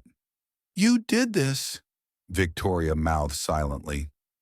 Emma shook her head. No, you did this to yourself. Victoria was led away in chains, her designer clothes replaced by prison orange, her expensive jewelry confiscated. Her Park Avenue penthouse would be sold to pay legal fees. Marcus followed moments later. Both would spend years behind bars, dreaming about the fortune they had tried to steal, the billions they thought they deserved. Outside the courthouse, reporters swarmed Emma. Microphones, cameras, questions shouted from every direction. Mrs. Sterling, how do you feel about the verdict? Are you still married to James Sterling? Will you receive the inheritance now? What do you say to people who still think you're a gold digger? Emma said nothing. She simply walked to the waiting car where James and Mr. Vance waited. She got in. The door closed. The car drove away, leaving the circus behind. Let's go home, James said. Emma nodded. Home. As they drove through Manhattan, James looked at her daughter. There's something I need to tell you about the will. Emma's stomach tightened. Not another twist. Not another test. Please. What about it? I lied. Emma's blood went cold. What do you mean you lied? James pulled out a document from his briefcase. The will I read to the family at the beginning, the one promising you $2 billion, it wasn't the real will. What? Well, it's real in the legal sense, but the amount was different, and the conditions were different. He handed her the paper. Emma read it slowly. Her face went pale. Her hands started shaking. James, this says that if you stay married to me until my actual death, not the fake one, the real one, you inherit everything. Not 2 billion. Everything. The entire estate. $4.2 billion. Sterling Industries. The properties. Everything. Emma stared at him. But why would you? Because I wanted to know, James said, his voice cracking. I wanted to know if you were really here for me, or for the money. I wanted to see if you'd walk away when things got hard, if you'd take the smaller amount just to escape. I wanted to know if you'd stay even when Victoria poured champagne on you, even when Marcus tried to have me declared incompetent, even when they made your life hell. He took her hand. I'm sorry. I know it was a test. I know it was manipulative. I know it was exactly the kind of thing I promised not to do. But I had to know, Emma. I had to know if someone could actually love me for me, not for my money. Emma was very quiet. The car drove through traffic. Horns honked. People rushed past on sidewalks. Life continued outside while inside the car. Time seemed to stop. You thought I might leave, Emma said finally. Her voice was flat, emotionless. Everyone leaves eventually, James said. My mother left when I was 12. My father drank himself to death. Victoria left when the money wasn't enough anymore. My children, well, you saw what my children became. Everyone wants something. Everyone has an angle. I'm not everyone, Emma said softly. I know that now, James replied, and I'm sorry for testing you, for doubting you, for making you prove yourself over and over again. Emma looked at the will, at the numbers that represented more money than she could spend in 10 lifetimes. Then she looked at her father, this flawed, broken, complicated man who had abandoned her before she was born, who had found her 30 years too late, who had turned his entire family into a psychological experiment. On one condition, Emma said, anything. No more tests, no more games, no more manipulation. From now on, we're honest with each other, completely honest. No more surprises, no more hidden clauses, no more performances. Just us, just a father and daughter trying to figure out what that means. James nodded, tears streaming down his face. I promise, no more games, just us. They sat in silence for a moment. Then Emma laughed. It was a bitter laugh, but genuine. Victoria thought I was after 2 billion. She has no idea it's actually 4.2 billion. She's going to lose her mind when she finds out. James laughed too. It was the first genuine laugh Emma had heard from him in months. Serves her right for trying to kill me. They drove on toward Greenwich, toward the mansion, toward whatever came next. There's something else you should know, James said, about your mother. Emma's smile faded. What about her? She didn't just leave me a letter 2 years ago. She left you something too. He pulled out a small velvet box from his jacket pocket. Inside was a locket, old silver, beautifully engraved with flowers and vines. Emma opened it carefully. Inside were 2 photos, one of young James and young Sarah, laughing together, clearly in love, young and hopeful and not, yet broken by the choices they would make. The other was baby Emma, wrapped in a pink blanket, staring at the camera with wide, curious eyes. She kept this her entire life, James said quietly, even after I left, even after all the pain and struggle and loneliness. She kept this because it reminded her of the one good thing that came from our relationship. You. Emma's eyes filled with tears. I miss her so much. I know. I miss her too. Or rather, I miss who she was. Who we were, before I ruined everything. James wiped his own eyes. But Emma, listen to me. You're not defined by my mistakes or your mother's hardships. You're your own person, strong, kind, brilliant, capable. I learned from the best, Emma said, holding the locket close to her heart. Yes, James agreed. You learned from Sarah, and I'll spend whatever time I have left trying to be worthy of being your father. 6 months later, James's health actually began to decline. This time it wasn't an act. The stress of the past year, the performance, the trial, watching his children go to prison, the weight of his regrets, it all caught up to him. His body, which had been merely pretending to fail, began to actually fail. He developed pneumonia, real pneumonia, not staged. Then his heart started showing signs of real failure. The doctors, the real doctors, not actors, gave him weeks, maybe days. Emma never left his side. She read to him. Jane Austen, which he had never read before and was surprised to enjoy. She talked to him about everything and nothing, about the company, about the weather, about memories of her childhood, stories of her mother, of the life he had missed. "I wish I'd been there," James said one evening, his voice barely above a whisper. "I wish I'd been brave enough to choose love over money 30 years ago, to stand up to my family, to be with Sarah, to watch you grow up." "You're here now," Emma said, holding his hand. "That's what matters." "Is it enough?" James looked at her with eyes that held 30 years of regret. "Am I forgiven? Can you really forgive me for abandoning you, for abandoning your mother, for all of this?"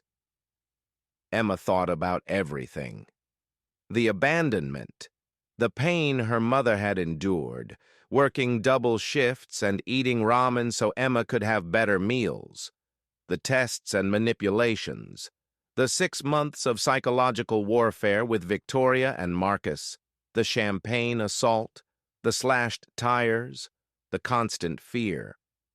But she also thought about this past year, the quiet conversations by the fireplace, the moments of genuine connection, the way James looked at her, not as an heiress or a pawn, but as his daughter, the way he had cried when she called him Dad. "Yes," Emma said finally, "you're forgiven, not because you deserve it, not because you earned it, but because holding on to anger hurts me more than it hurts you, and because my mother would want me to forgive you. She told me, in that letter, to seek healing, not revenge. I thought I wanted revenge, but what I really wanted was a father, and I got one even if only for a year." James smiled. It was a peaceful smile, the smile of a man who had been carrying a boulder and finally set it down. "Thank you." That night, surrounded by Emma and Mr. Vance and Sophia, yes, Sophia, who had been visiting regularly, trying to build a relationship with the sister she never knew she had, James Sterling passed away quietly in, his sleep. He was 73 years old. Emma held his hand until the very end, until his chest stopped rising, until the machines that measured his heartbeat went flat, until the doctor came in and officially pronounced what everyone already knew. When it was over, Emma didn't cry. Not yet. She just sat there holding her father's hand, grateful that they had found each other, grateful for the time they'd had, however complicated, grateful that in the end love had won over greed. The funeral was small. Just Emma, Mr. Vance, Sophia, and a handful of James's oldest business associates, the ones who had known him before he became a billionaire, the ones who remembered when he was just a kid with a dream and a head for technology. No Victoria, no Marcus. They were still in prison, denied permission to attend. The service was simple: no extravagant displays, no society reporters, no $1,000 flower arrangements. Just a small group of people who had actually cared about James Sterling the person, not James Sterling the billionaire. Emma read a eulogy she had written herself. Her hands shook slightly as she held the paper.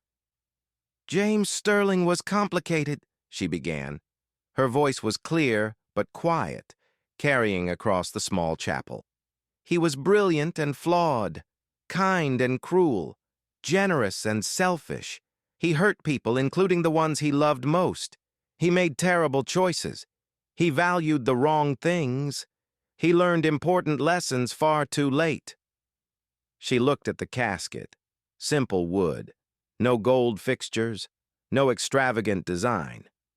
James had requested something modest in his final weeks, saying he wanted to be remembered for who he was, not what he owned. But in his final year, he tried to make amends. He tried to be better. He couldn't undo the past, couldn't bring back the years he lost with my mother, with me. Couldn't repair the damage he did to his other children, but he could shape the future. He did that by finding me, his daughter, by giving me not just his wealth, but his trust, his love, his legacy. Emma folded her paper. James Sterling wasn't perfect. He wasn't even close to perfect, but he was mine. And despite everything, all the pain, all the complications, all the mess, I'll miss him. I'll miss my father. After the funeral, as people filed out quietly, Sophia approached Emma. She looked different now. No full makeup, no ring light, no phone recording. Just a woman in a simple black dress, her hair natural, her face showing real emotion. "Can we talk?" Sophia asked. Emma nodded. They walked to a quiet corner of the cemetery, away from the others. "I'm sorry," Sophia said, "for everything, for the way I treated you at the wedding, for recording it, for being so cruel, for not stopping Mom and Marcus sooner. I was weak, I was selfish, I was so caught up in my image, my followers, my stupid videos, that I forgot what mattered." "You walked away when it counted," Emma pointed out.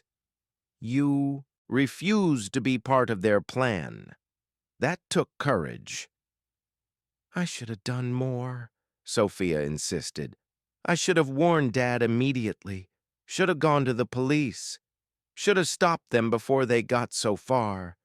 Instead, I just walked away and hoped it would solve itself." "You were scared," Emma said gently. "They were your family. You were caught between loyalty and morality. That's not an easy place to be." Sophia wiped her eyes. "Dad died thinking I hated him." "He didn't," Emma said firmly. "I was with him at the end. He talked about you. He said you were the only one who showed real character when it mattered. He said he was proud of you for choosing what was right over what was easy." "Really?" Sophia's voice broke. "Really? He saw your potential, Sophia. He believed you could be better than what social media had made you, better than what he and Victoria had raised you to be." Sophia broke down crying, real crying, not the performative tears she had posted for her followers. Emma let her. Sometimes tears are the only language grief knows how to speak. When Sophia finally composed herself, she asked, Can we try to have a relationship? A real one? I know I don't deserve it after how I treated you, but you're my sister, my only sister, and I'd like to know you." Emma thought about it, about the champagne assault, about the cruelty, about how Sophia had filmed her humiliation and planned to post it for millions to see. But she also thought about her mother, about Sarah Davis, who had raised her to value forgiveness over grudges, who had told her, even from the grave, to seek healing. "I'd like that too," Emma said, "but it needs to be real, not for your followers, Not for appearances. Just us. Two sisters figuring out what that means. Sophia nodded. No more performances. No more filters. Just us. They hugged. It was awkward at first. They barely knew each other. But it was genuine. 1 week later, Mr. Vance read James's will publicly, as James had requested. Everything transparent, everything documented. No secrets, no surprises, no more games. Present were Emma, Sophia, various board members from Sterling Industries, several attorneys, and 3 reporters. James had wanted media present. He wanted the truth known, wanted his final act to be public. To my daughter, Sophia Sterling, Mr. Vance read, his voice formal but not unkind. I leave the art collection as previously stated, valued at approximately $15 million.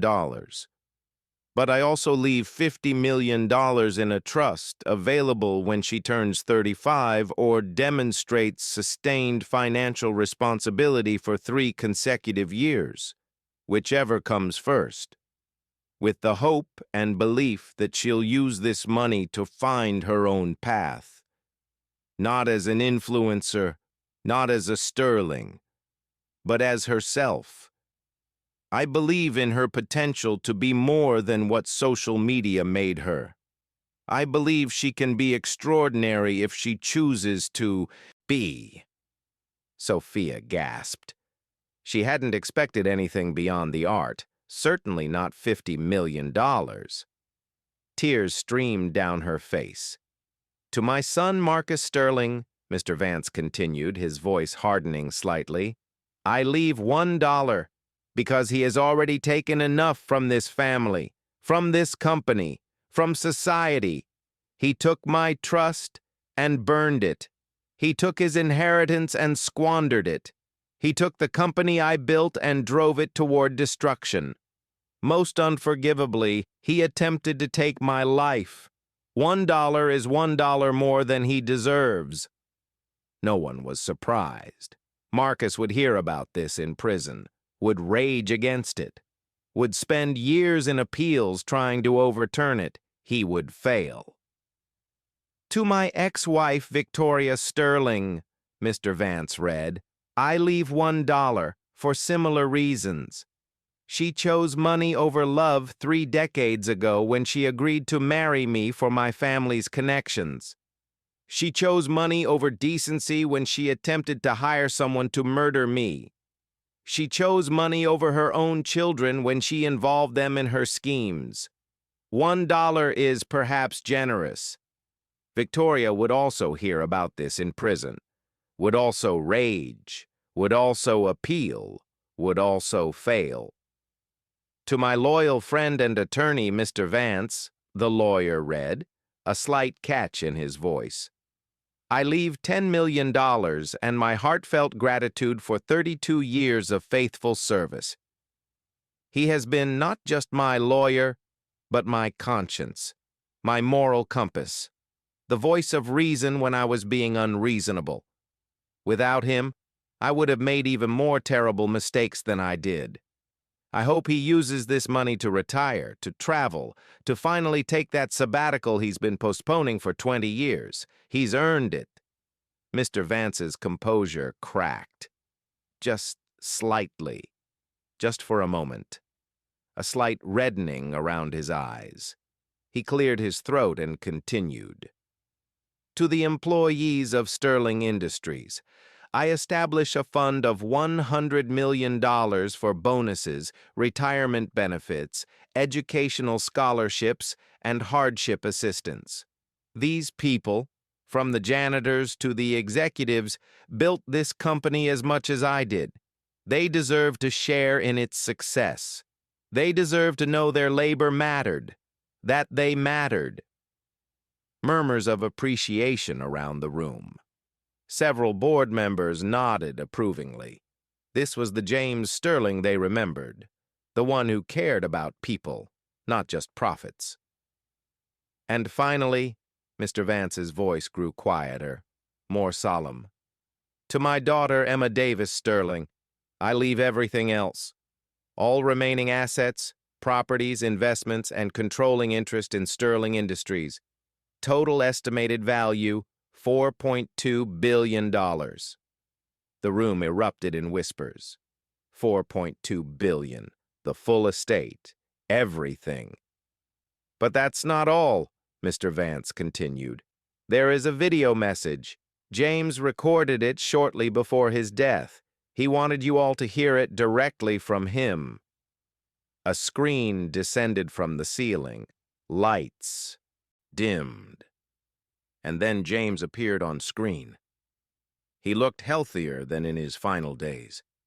This had been recorded weeks earlier, when he still had strength, when his eyes were still bright with intelligence and purpose. "Hello, everyone." James's voice filled the room. Even through speakers, even recorded, his presence was commanding. "If you're watching this, I'm dead. Finally. Took long enough." A few nervous laughs. "I want to explain why I'm leaving everything to Emma. Not because she's my wife, though she was that. Not because she cared for me in my final days, though she did that too. But because she's my daughter." Gasps.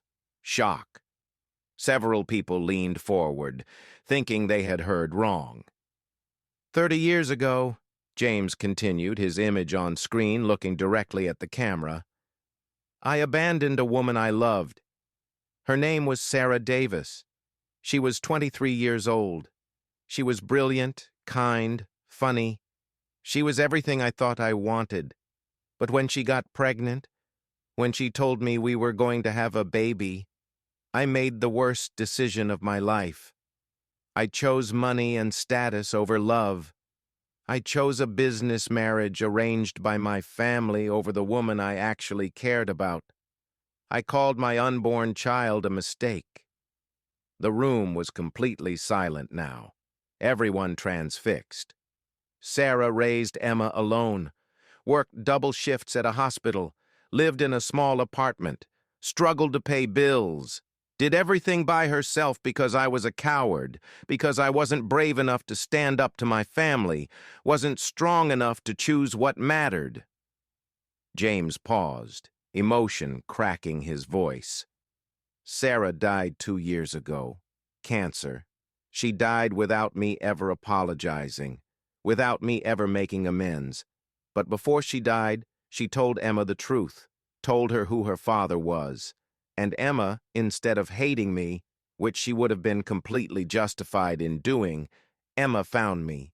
She contacted me. She gave me a chance I didn't deserve.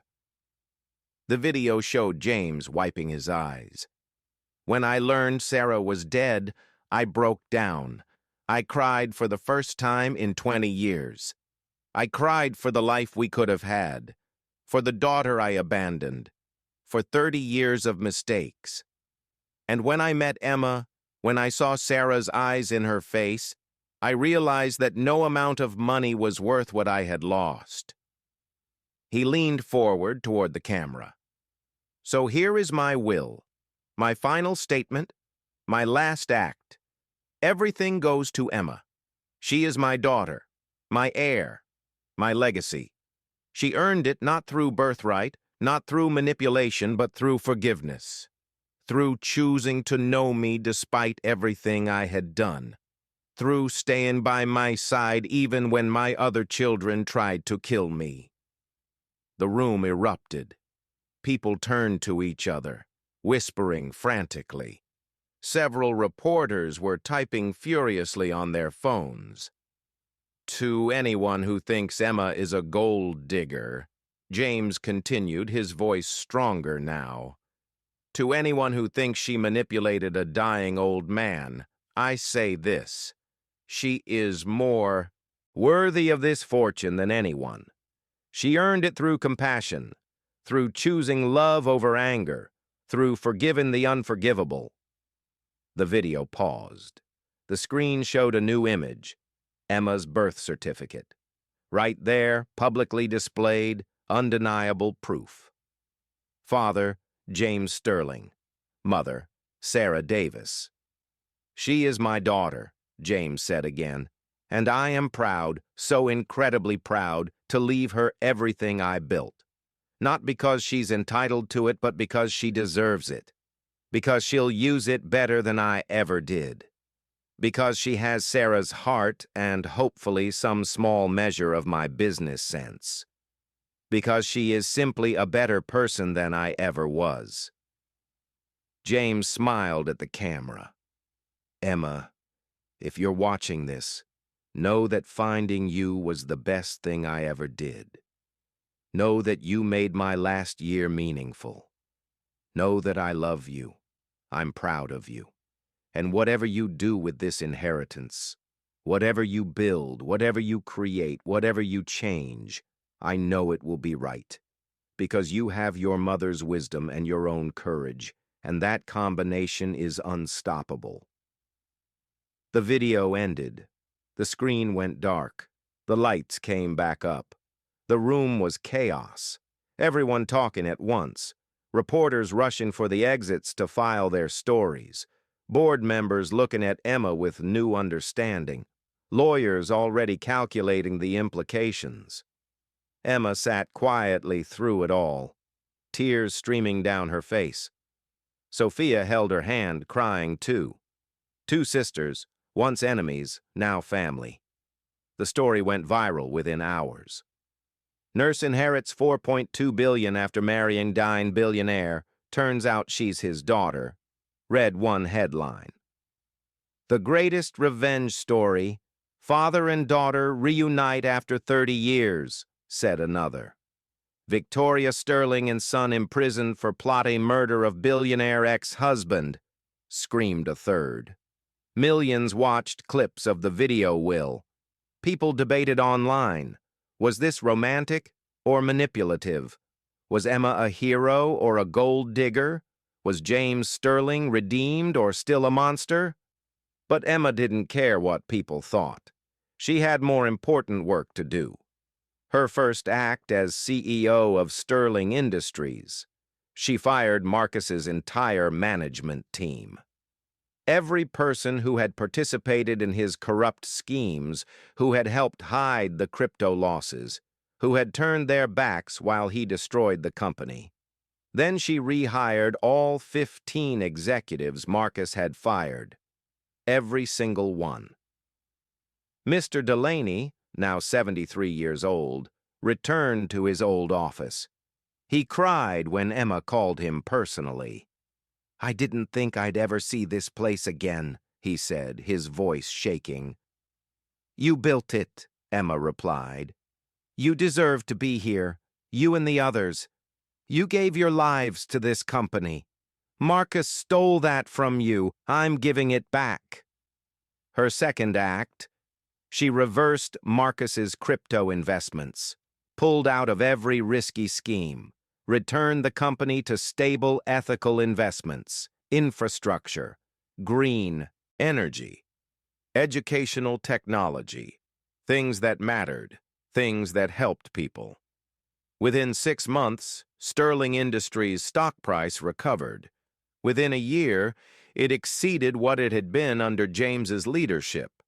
The board was impressed. The shareholders were thrilled. Employees felt valued again. Emma was profiled in Forbes, Business Insider, Fortune, Time. "The billionaire CEO who actually cares," read one headline. "How Emma Sterling fixed her father's broken legacy," said another. But Emma's proudest achievement wasn't the stock price or the headlines or the awards. It was something quieter, something that would never make the front page.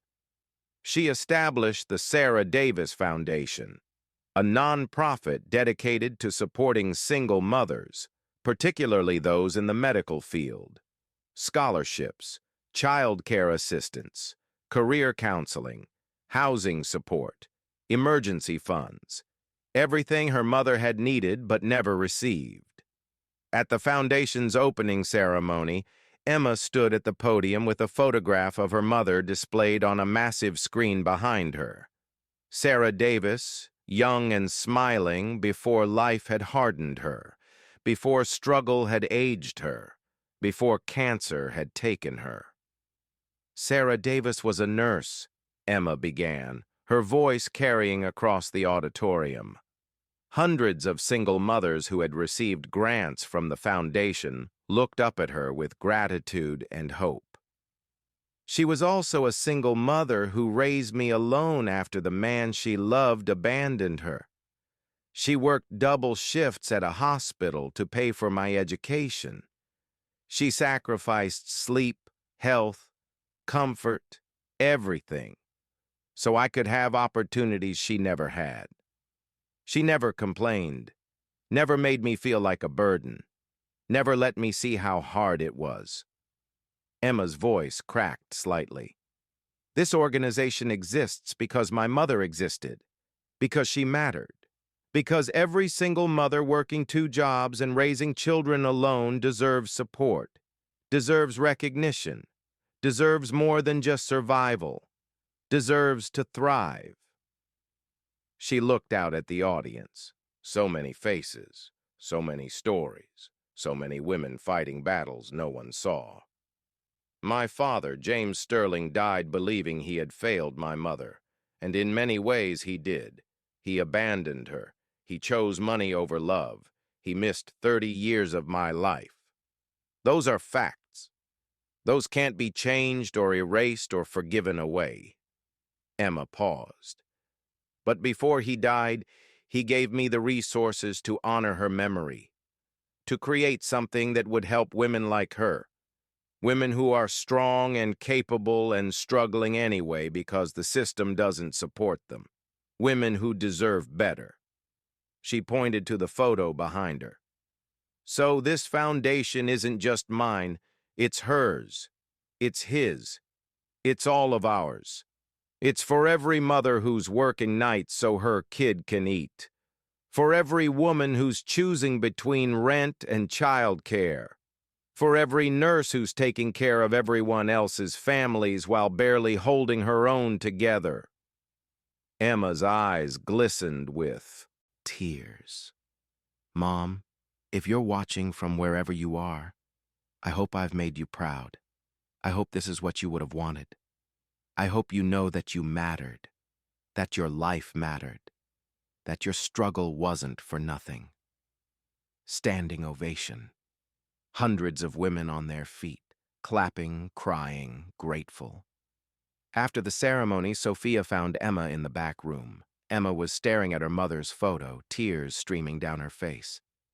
"That was beautiful," Sophia said softly.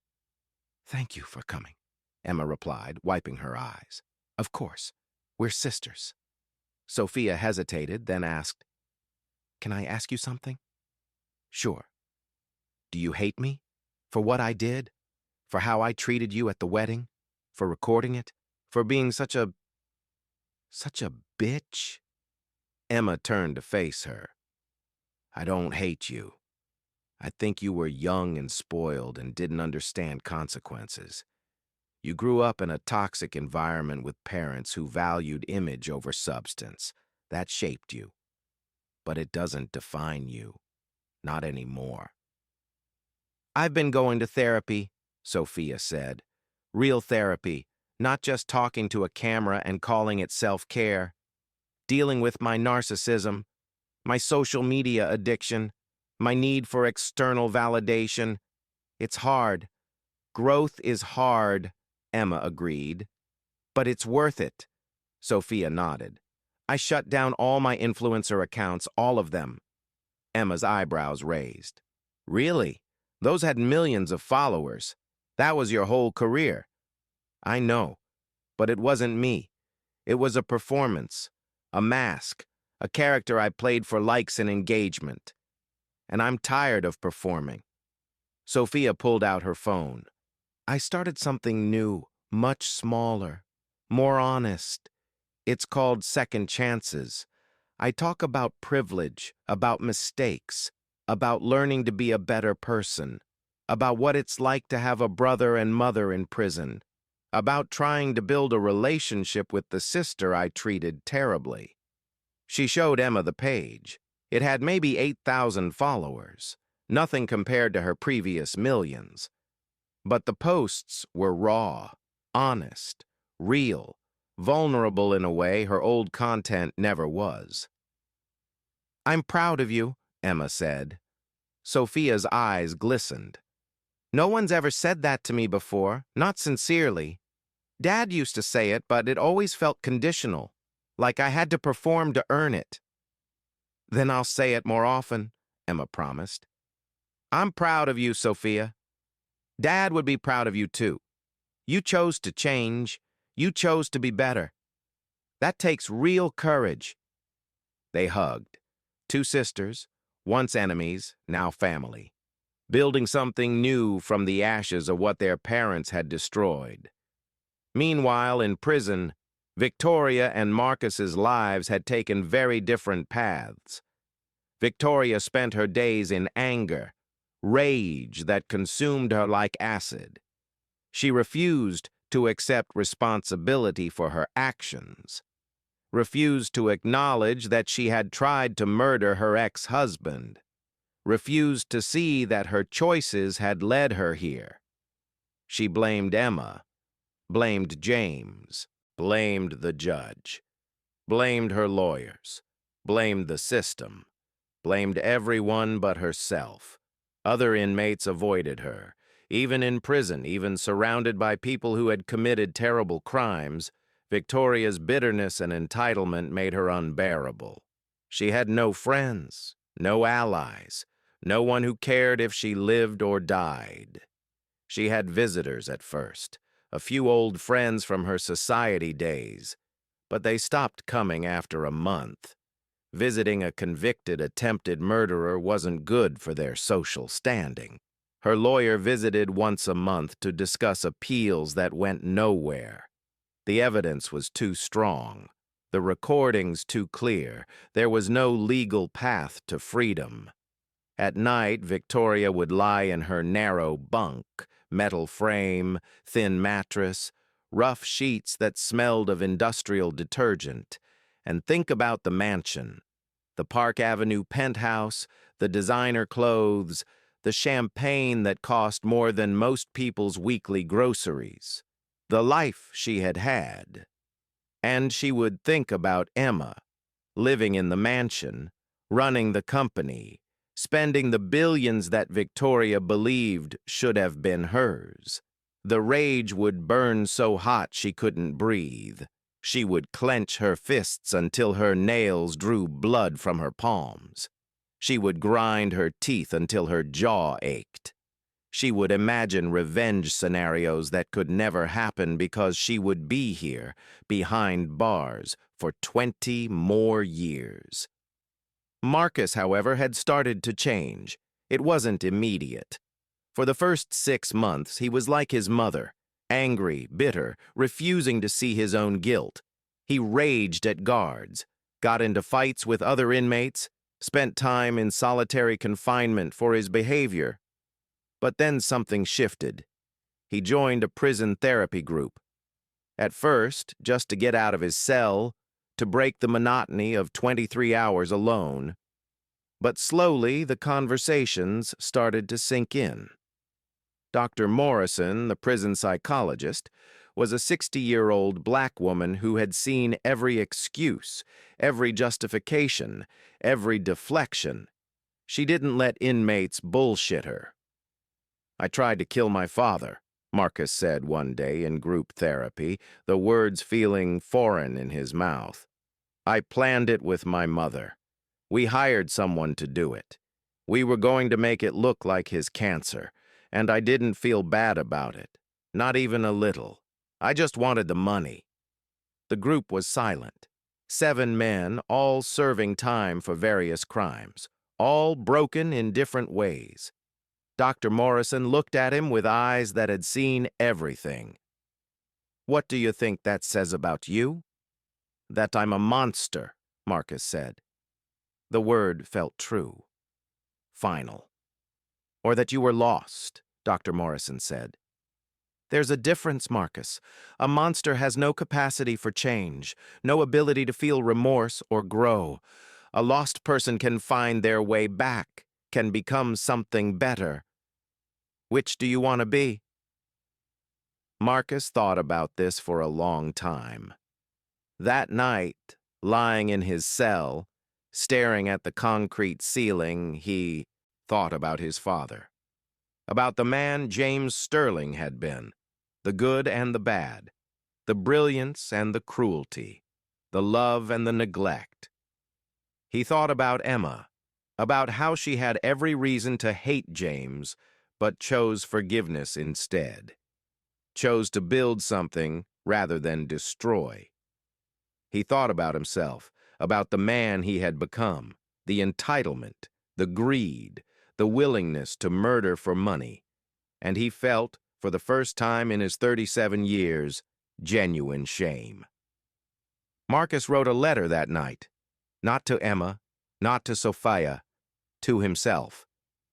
Dear Marcus, you destroyed everything, the company your father built, your relationship with your sister, your freedom, your reputation, your future. You became the villain in your own story, the cautionary tale, the example of what not to be. But maybe it's not too late. Maybe in prison, away from money and status and all the things you thought made you important, you can figure out who you actually are, who you could be. If you chose, this is rock bottom. You can't go lower, which means the only direction left is up.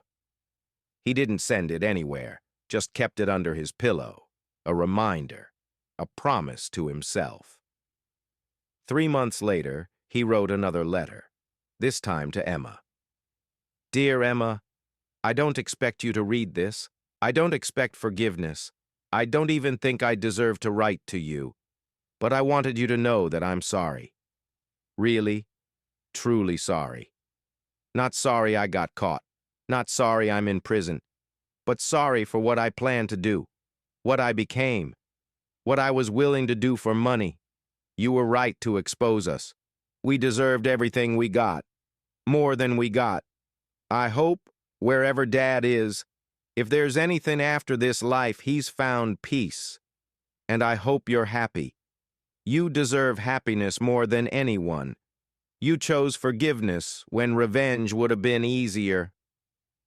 You chose to build when destruction would have been simpler. I'm trying to be better. Trying to understand what went wrong inside me. Why I valued money over humanity.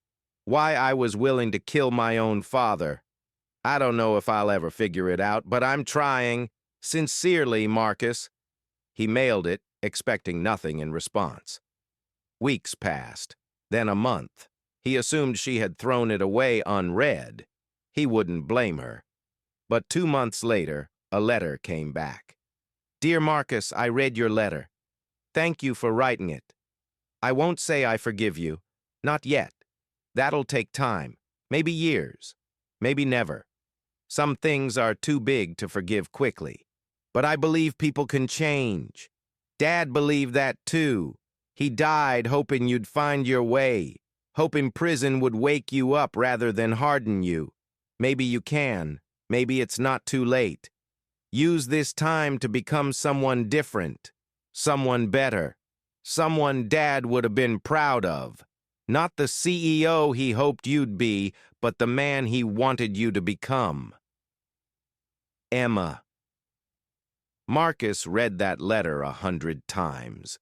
The phrase, maybe it's not too late, became his anchor, his mantra, his reason to keep trying. He started volunteering in the prison library, helping other inmates learn to read, teaching basic computer skills to guys who had never touched a laptop. Small things, but things that mattered. Why are you doing this? Another inmate asked him one day. Guy named Rodriguez, in for armed robbery, trying to turn his life around. You're Marcus Sterling. You could be sitting around feeling sorry for yourself. Because feeling sorry for myself won't change anything, Marcus replied, helping Rodriguez work through a basic coding tutorial. But maybe helping you learn this will. Maybe when you get out, you'll get a job. Break the cycle. Support your family legitimately. And that would be something good, something I helped with. One good thing in a lifetime of bad ones. Rodriguez looked at him. You've really changed, man. I'm trying to, Marcus said. That's all anyone can do. Try. It wasn't redemption. Not yet. Maybe not ever. But it was a start. A beginning. Back in the real world, Emma's life had settled into something like normalcy. She woke up each day in her mother's old apartment. Yes, she had kept it. Couldn't bear to sell it. The mansion in Greenwich was beautiful, but it didn't feel like home. This place, this small two-bedroom apartment in Queens with worn carpet and walls that needed painting, this was home. She went to Sterling Industries each morning. The commute took 45 minutes by subway, but she didn't mind. She liked being among regular people, people who worked real jobs for real money, people who weren't billionaires. At the office, she was CEO. She made decisions about investments, about company culture, about the future. She restored the values James had built the company on: integrity, innovation, treating people with respect. And every evening, she came home to that small apartment, made dinner in the tiny kitchen, and sat on the couch where her mother used to sit. I did it, Mom, Emma would whisper to the empty room. I honored your memory. I found Dad. I fixed his company. I made something good out of all that pain. I hope you're proud. I hope it was enough. One evening, 6 months after James's death, Emma received a visitor. Sophia knocked on the door, carrying takeout, Thai food from the place on the corner that Emma's mother used to love. Pad Thai, spring rolls, mango sticky rice. I brought dinner, Sophia said. Hope you're hungry. Emma smiled. Starving. Come in. They sat on the couch, eating straight from the containers, talking about nothing important. Normal sister things. Sophia told stories about her therapy sessions, the breakthroughs, the setbacks, the slow progress toward being a better person. Emma talked about work, about a difficult board meeting, about plans for expanding the Sarah Davis Foundation.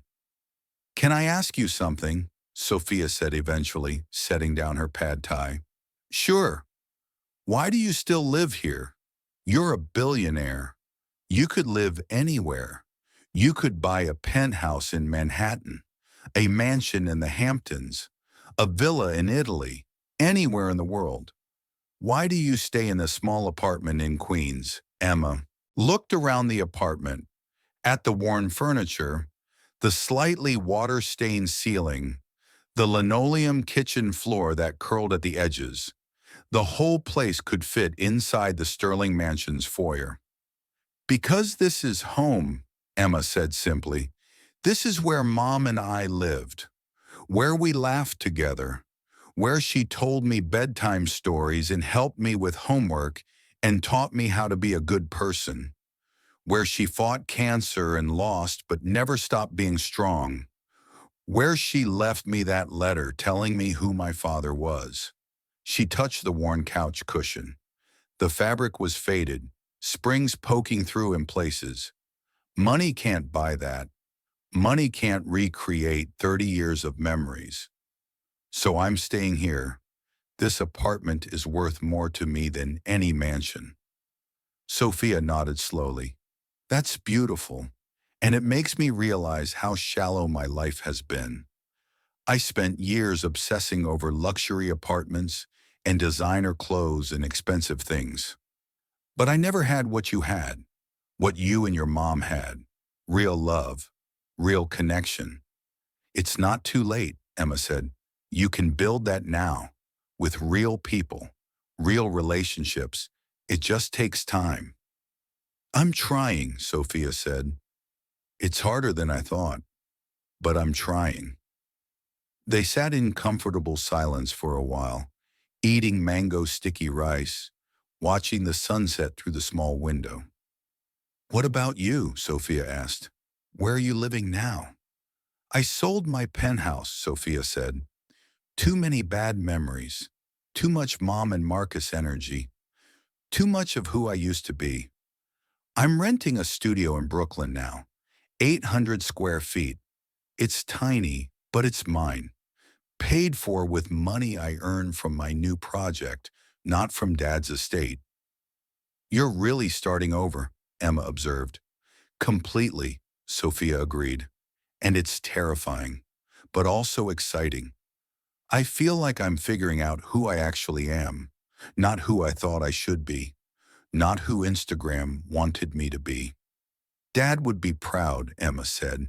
Sophia's eyes glistened. You think so? I know so. He told me near the end. He said he saw potential in you. Said he believed you could be extraordinary if you chose to be. They sat together as the sun set, painting the Queen's skyline in orange and gold. Two sisters, once strangers, now family, building something new from the ruins of what their parents had created. Before Sophia left, she hugged Emma tight. Thank you for letting me be part of your life. I know I don't deserve it. Everyone deserves a second chance, Emma replied. That's what Dad taught me, and what Mom always believed. After Sophia left, Emma stood at the window, looking out at the city lights beginning to glow as darkness fell. She thought about her mother, who had stood at this same window for 28 years, who had looked out at this same view and dreamed of a better life for her daughter. She thought about James, about the complicated, flawed man who had been her father, about the year they'd had together, about the mess he'd made and the redemption he'd sought. She thought about Victoria and Marcus, rotting in prison, consumed by anger and regret. She thought about Sophia, trying to rebuild herself from scratch. And she thought about herself. Emma Davis Sterling, daughter of a nurse and a billionaire, CEO of a company worth billions, founder of a foundation that would help thousands of single mothers. I made it, Mom, Emma whispered to her reflection in the window. Against all odds, against everything, I made it. I found Dad. I exposed the poison. I built something good. And I did it without losing myself, without becoming like them. I stayed me, the person you raised me to be. The next day was Monday. Emma put on a professional suit, still not designer, still from department stores, but well-made and appropriate, and headed to Sterling Industries. The lobby greeted her with its usual bustle. Employees smiled as she passed. Real smiles now, not the fake corporate smile from Marcus's brief tenure. Good morning, Mr. Sterling.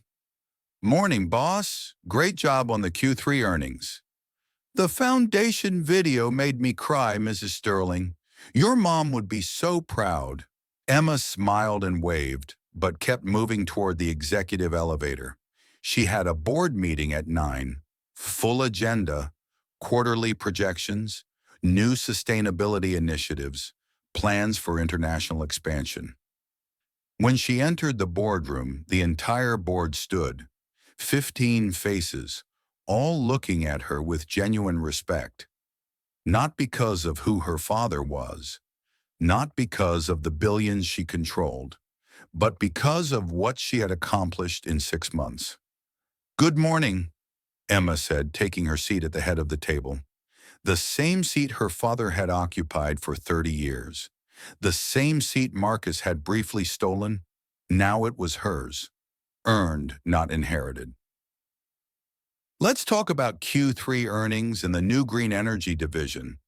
For the next 3 hours, they discussed business, market analysis, strategic planning, investment opportunities. Emma was in her element. She had her father's business sense and her mother's moral compass. The combination was, as James had predicted, unstoppable. When the meeting ended, Mr. Delaney lingered, now 73, semi-retired but still consulting. Miss Sterling, a word? Of course, Mr. Delaney. They walked to her office. Corner office, 40th floor, views of Manhattan that stretched to the horizon. The same office James had occupied. Emma had changed almost nothing. Left his books on the shelves. Left the photos on the desk. Left his presence intact. I wanted to tell you something, Mr. Delaney said, about your father. Emma gestured to the chairs by the window. They sat, the morning sun warm on their faces. Years ago, when James first started this company, I asked him what he wanted his legacy to be. You know what he said? Emma shook her head. He said, I want to build something that matters, something that lasts, something good. Those were his exact words. Something good. Mr. Delaney smiled, the wrinkles around his eyes deepening. For years, I watched him drift from that vision, get caught up in money, in competition, in growth for growth's sake. I watched him become someone harder, someone colder, someone who valued profits over people. He looked at Emma with eyes that held 30 years of memory. But in his last year, when he found you, I saw that old James come back, the one who wanted to build something good, the idealistic young man I met 40 years ago. And now, watching what you're doing with this company, with the foundation, with your life, I see him achieving that dream through you. Emma's eyes filled with tears. Thank you. That means more than you know. He was proud of you, Mr. Delaney said. So proud. He told me once, maybe 2 months before he died, that finding you was like getting a second chance at life. A chance to be the person he should have been all along. A chance to build something truly good, not just profitable. After Mr. Delaney left, Emma sat alone in her office. She opened her laptop and found a file she had been working on, a file she had been adding to for months now. James Sterling, a biography. It was her way of processing everything, of understanding her father's complexity, of making sense of the mess and the beauty and the pain and the redemption. Chapter 1 began. James Sterling was not a good man, but he was not entirely bad either. He was human, flawed, complicated, capable of both cruelty and great kindness. This is his story, and mine. This is how a father and daughter found each other after 30 years, how love survived abandonment, how forgiveness healed what seemed irreparably broken, how a family built on money collapsed, and a family built on truth rose from the ashes. Emma wrote for hours, the words flowing like water, the story pouring out, the truth, the whole truth, documented for history, for anyone who wanted to understand, for any daughter who had lost her father, for any father who had made terrible mistakes, for anyone who believed in second chances. As the sun set and the office emptied, Emma finally closed her laptop.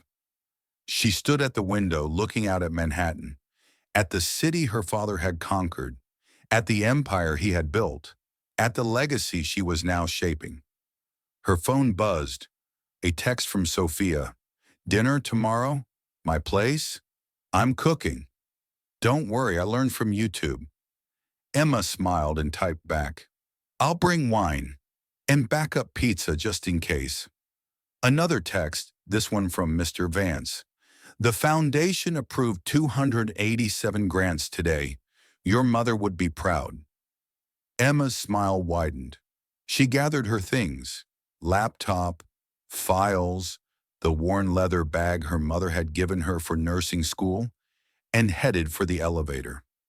As she walked through the empty lobby, past the expensive art and the marble floors and all the trappings of wealth, she thought about the journey that had brought her here, from a small apartment in Queens to the CEO's office of a billion-dollar company, From a nurse making $47,000 a year to a billionaire who could buy anything. From a daughter who never knew her father to a woman who had found him, forgiven him, and carried on his legacy. Emma stepped out into the New York evening. The city was alive around her. People rushing to trains, street vendors selling food, taxi horns, sirens, the beautiful chaos of millions of lives intersecting. She walked to the subway station and took the train to Queens. 45 minutes surrounded by regular people living regular lives. She loved it. Loved being anonymous. Loved being just another person on the train. Not Emma Sterling, the billionaire CEO, but just Emma. When she reached her apartment building, she climbed the 3 flights of stairs. The elevator had been broken for years, and unlocked her door. Home. She made dinner. Simple food, the kind her mother used to make. She sat on the couch and ate while watching the news. Nothing special, nothing glamorous, just life. Real, honest, complicated, beautiful life. Later, as she got ready for bed, she looked at the locket her father had given her, the one that held photos of young James and Sarah, of baby Emma. She opened it, studying the images in the dim light. 2 young people in love, not yet broken by the world. A baby who would grow up without a father, but with a mother's unwavering love. "I hope I've made you both proud," Emma whispered. "I hope this was enough. I hope the choices I made, the forgiveness I gave, the legacy I'm building. I hope it honors you both, the good and the bad, the pain and the healing, all of it." She closed the locket and placed it on her nightstand. Tomorrow there would be more board meetings, more decisions, more responsibility. But tonight she was just Emma Davis, a woman who had lost her mother, found her father, inherited billions, and somehow stayed human through it all. 6 months ago, she had walked into a mansion as a stranger pretending to be a wife. Now she was CEO of Sterling Industries, founder of the Sarah Davis Foundation, sister to Sophia, daughter to James and Sarah. It wasn't a perfect ending. There would be more challenges, more complications, more work to do.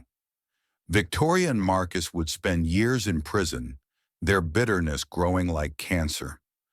Sophia would continue her slow journey toward redemption, stumbling sometimes but moving forward. The company would face new obstacles, new competitors, new crises. The foundation would help thousands but couldn't help everyone. Life would continue messy and complicated and beautiful. But Emma had learned something important this year, something her mother had tried to teach her, something her father had finally understood. Too late. Love is stronger than money. Forgiveness is more powerful than revenge. Building is harder than destroying, but infinitely more worthwhile. And family, real family, chosen family, family built on truth rather than blood. Family is everything. Emma turned off the light and closed her eyes. Tomorrow was another day, another chance to build something good, another opportunity to honor the people who had shaped her, another moment to prove that second chances matter, that change is possible, that redemption, though never complete, is always worth pursuing. She fell asleep thinking about her mother's smile, about her father's final words, about Sophia's tentative friendship, about the thousands of women the foundation would help, about the employees at Sterling Industries who now had a CEO who cared about them as people, not just as assets. She fell asleep thinking that maybe, just maybe, she had done enough. That maybe she had turned tragedy into triumph, pain into purpose, loss into legacy. That maybe in the end, Love really does win.